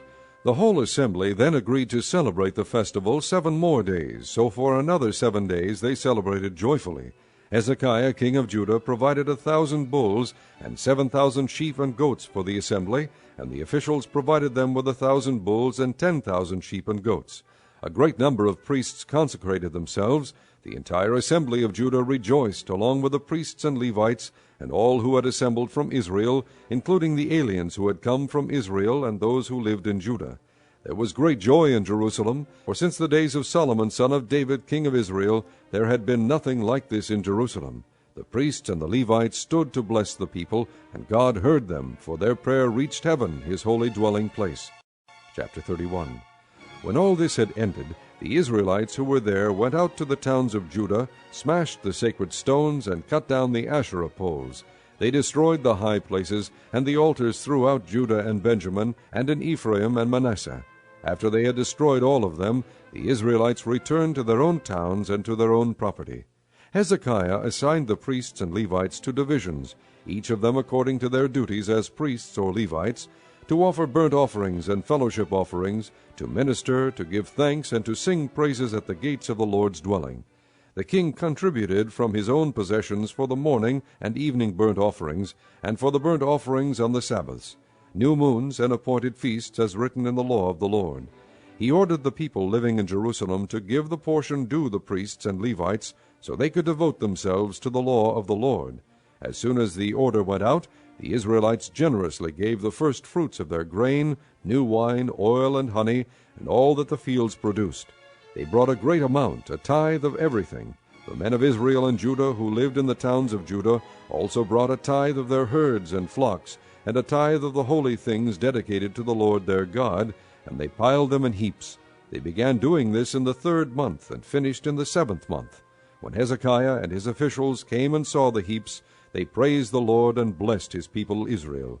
Hezekiah asked the priests and Levites about the heaps, and Azariah the chief priest, from the family of Zadok, answered, Since the people began to bring their contributions to the temple of the Lord, we have had enough to eat and plenty to spare, because the Lord has blessed his people, and this great amount is left over. Hezekiah gave orders to prepare storerooms in the temple of the Lord, and this was done. Then they faithfully brought in the contributions, tithes, and dedicated gifts. Conaniah, a Levite, was in charge of these things, and his brother Shimei was next in rank. Jehiel, Azaziah, Nahath, Asahel, Jeremoth, Jozabad, Eliel, Ismachiah, Mahath, and Benaiah were supervisors under Conaniah and Shimei his brother, by appointment of King Hezekiah, and Azariah the official in charge of the temple of God. Kore, son of Imnah the Levite, keeper of the east gate, was in charge of the free will offerings given to God, distributing the contributions made to the Lord, and also the consecrated gifts. Eden, Miniamin, Jeshua, Semaiah, Amariah, and Shechaniah assisted him faithfully in the towns of the priests, distributing to their fellow priests according to their divisions, old and young alike. In addition, they distributed to the males 3 years old or more, whose names were in the genealogical records, all who would enter the temple of the Lord to perform the daily duties of their various tasks, according to their responsibilities and their divisions. And they distributed to the priests enrolled by their families in the genealogical records, and likewise to the Levites 20 years old or more, according to their responsibilities and their divisions. They included all the little ones, the wives and the sons and daughters of the whole community, listed in these genealogical records, for they were faithful in consecrating themselves. As for the priests, the descendants of Aaron, who lived on the farmlands around their towns, or in any other towns, men were designated by name to distribute portions to every male among them, and to all who were recorded in the genealogies of the Levites. This is what Hezekiah did throughout Judah, doing what was good and right and faithful before the Lord his God. In everything that he undertook in the service of God's temple and in obedience to the law and the commands, he sought his God and worked wholeheartedly, and so he prospered. Chapter 32. After all that Hezekiah had so faithfully done, Sennacherib, king of Assyria, came and invaded Judah, laid siege to the fortified cities, thinking to conquer them for himself. When Hezekiah saw that Sennacherib had come and that he intended to make war on Jerusalem, he consulted with his officials and military staff about blocking off the water from the springs outside the city, and they helped him. A large force of men assembled, and they blocked all the springs and the stream that flowed through the land. Why should the kings of Assyria come and find plenty of water, they said. Then he worked hard, repairing all the broken sections of the wall and building towers on it. He built another wall outside that one, and reinforced the supporting terraces of the city of David. He also made large numbers of weapons and shields. He appointed military officers over the people, and assembled them before him in the square at the city gate, and encouraged them with these words, Be strong and courageous. Do not be afraid or discouraged because of the king of Assyria and the vast army with him, for there is a greater power with us than with him. With him is only the arm of flesh, but with us is the Lord our God to help us and to fight our battles. And the people gained confidence from what Hezekiah the king of Judah said. Later, when Sennacherib, king of Assyria, and all his forces were laying siege to Lachish, he sent his officers to Jerusalem with this message for Hezekiah, king of Judah, and for all the people of Judah who were there. This is what Sennacherib, king of Assyria, says, On what are you basing your confidence that you remain in Jerusalem under siege? When Hezekiah says, The Lord our God will save us from the hand of the king of Assyria, he is misleading you, to let you die of hunger and thirst. Did not Hezekiah himself remove this God's high places and altars, saying to Judah and Jerusalem, You must worship before one altar and burn sacrifices on it? Do you not know what I and my fathers have done to all the peoples of the other lands? Were the gods of those nations ever able to deliver their land from my hand?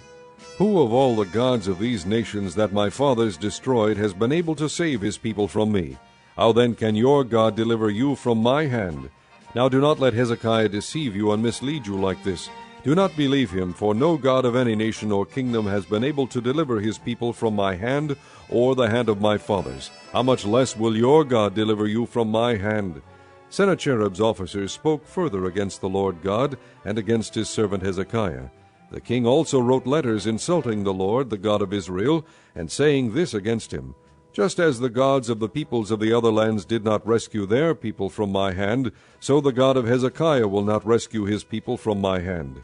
Then they called out in Hebrew to the people of Jerusalem who were on the wall, to terrify them and make them afraid in order to capture the city. They spoke about the God of Jerusalem as they did about the gods of the other peoples of the world, the work of men's hands. King Hezekiah and the prophet Isaiah, son of Amoz, cried out in prayer to heaven about this. And the Lord sent an angel, who annihilated all the fighting men and the leaders and officers in the camp of the Assyrian king. So he withdrew to his own land in disgrace, and when he went into the temple of his God, some of his sons cut him down with a sword. So the Lord saved Hezekiah and the people of Jerusalem from the hand of Sennacherib, king of Assyria, and from the hand of all others. He took care of them on every side. Many brought offerings to Jerusalem for the Lord, and valuable gifts for Hezekiah king of Judah. From then on he was highly regarded by all the nations. In those days Hezekiah became ill, and was at the point of death. He prayed to the Lord, who answered him and gave him a miraculous sign. But Hezekiah's heart was proud, and he did not respond to the kindness shown him. Therefore the Lord's wrath was on him, and on Judah and Jerusalem.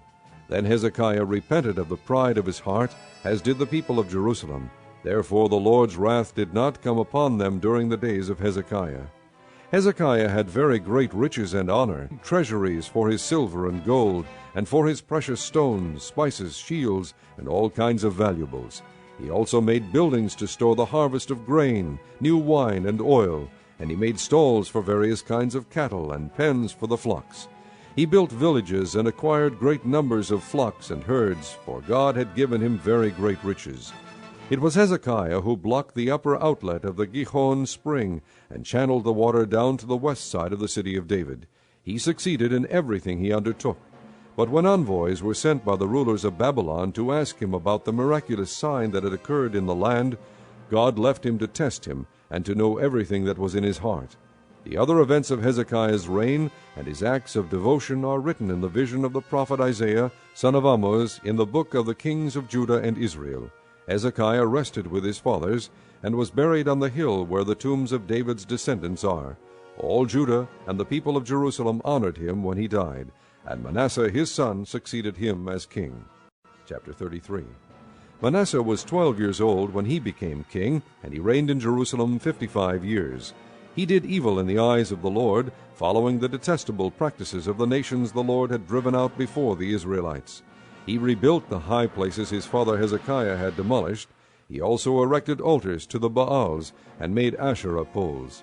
He bowed down to all the starry hosts, and worshipped them.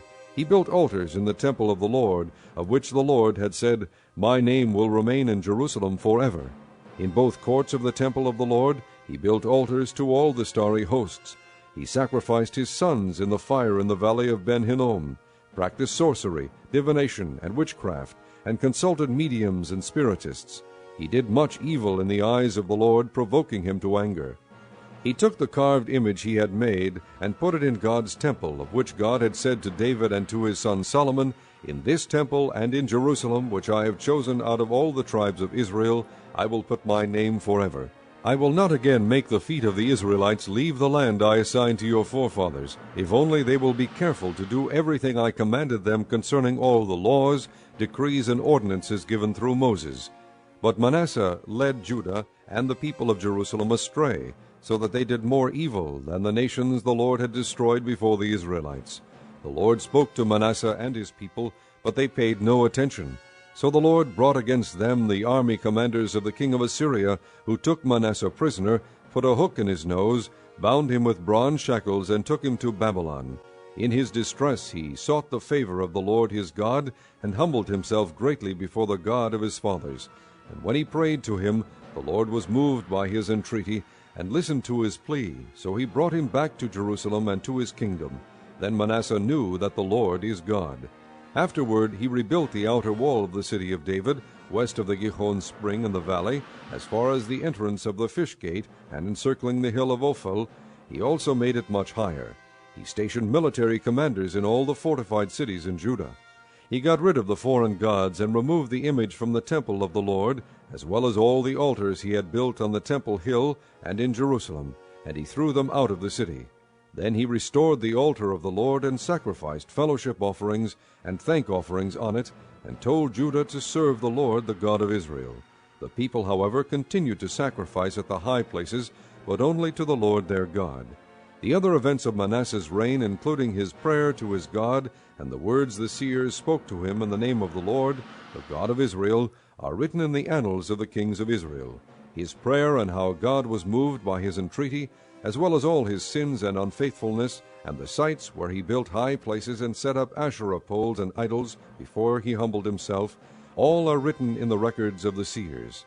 Manasseh rested with his fathers, and was buried in his palace, and Amon his son succeeded him as king. Amon was 22 years old when he became king, and he reigned in Jerusalem 2 years. He did evil in the eyes of the Lord, as his father Manasseh had done. Amon worshipped and offered sacrifices to all the idols Manasseh had made. But unlike his father Manasseh, he did not humble himself before the Lord. Amon increased his guilt. Amon's officials conspired against him and assassinated him in his palace. Then the people of the land killed all who had plotted against King Amon, and they made Josiah his son king in his place. Chapter 34. Josiah was 8 years old when he became king, and he reigned in Jerusalem 31 years.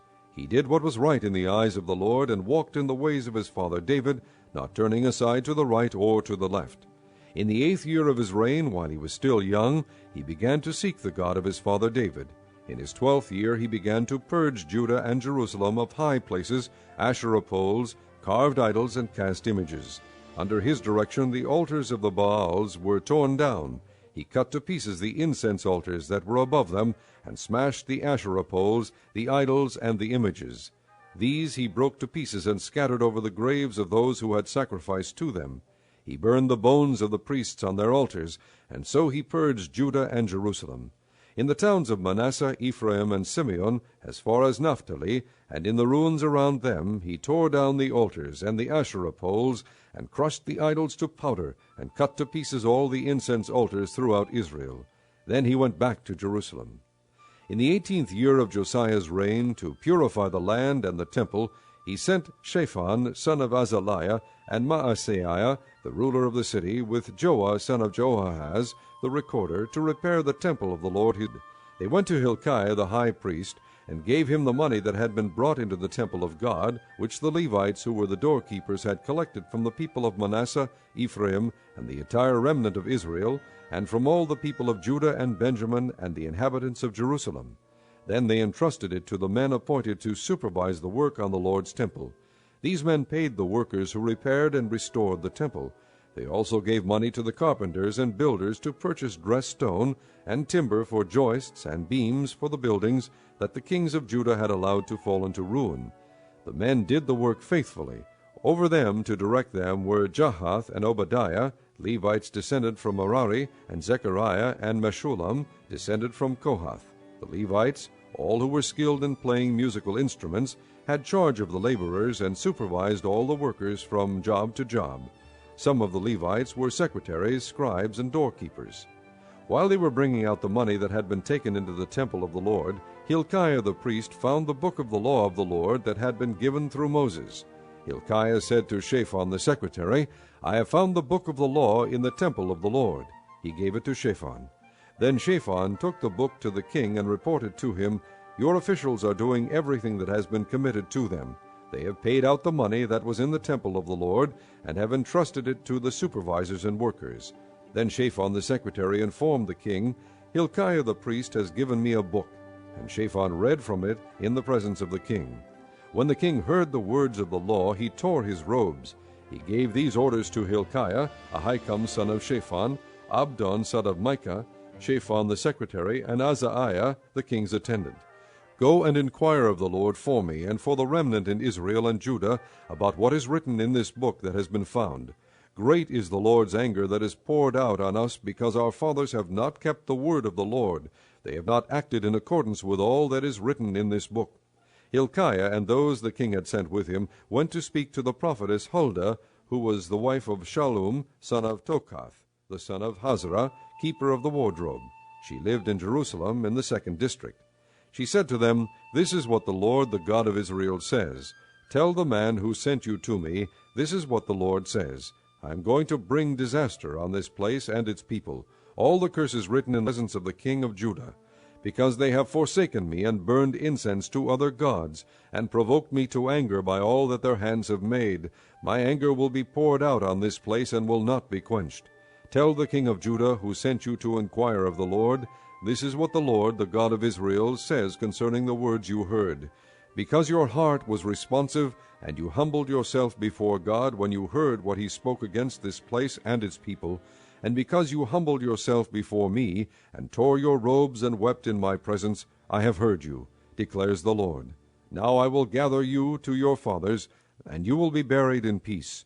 Your eyes will not see all the disaster I am going to bring on this place and on those who live here. So they took her answer back to the king. Then the king called together all the elders of Judah and Jerusalem.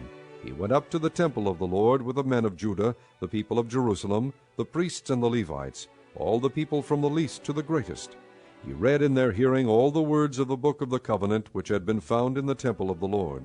The king stood by his pillar and renewed the covenant in the presence of the Lord, to follow the Lord and keep his commands, regulations, and decrees with all his heart and all his soul, and to obey the words of the covenant written in this book. Then he had everyone in Jerusalem and Benjamin pledge themselves to it. The people of Jerusalem did this in accordance with the covenant of God, the God of their fathers. Josiah removed all the detestable idols from all the territory belonging to the Israelites, and he had all who were present in Israel serve the Lord their God. As long as he lived, they did not fail to follow the Lord, the God of their fathers. Chapter 35. Josiah celebrated the Passover to the Lord in Jerusalem, and the Passover lamb was slaughtered on the 14th day of the first month. He appointed the priests to their duties, and encouraged them in the service of the Lord's temple. He said to the Levites, who instructed all Israel, and who had been consecrated to the Lord, "Put the sacred ark in the temple that Solomon son of David, king of Israel, built. It is not to be carried about on your shoulders. Now serve the Lord your God and his people Israel. Prepare yourselves by families in your divisions, according to the directions written by David king of Israel, and by his son Solomon. Stand in the holy place with a group of Levites for each subdivision of the families of your fellow countrymen, the lay people. Slaughter the Passover lambs, consecrate yourselves, and prepare the lambs for your fellow countrymen, doing what the Lord commanded through Moses." Josiah provided for all the lay people who were there a total of 30,000 sheep and goats for the Passover offerings, and also 3,000 cattle, all from the king's own possessions. His officials also contributed voluntarily to the people and the priests and Levites. Hilkiah, Zechariah, and Jehiel, the administrators of God's temple, gave the priests 2,600 Passover offerings and 300 cattle.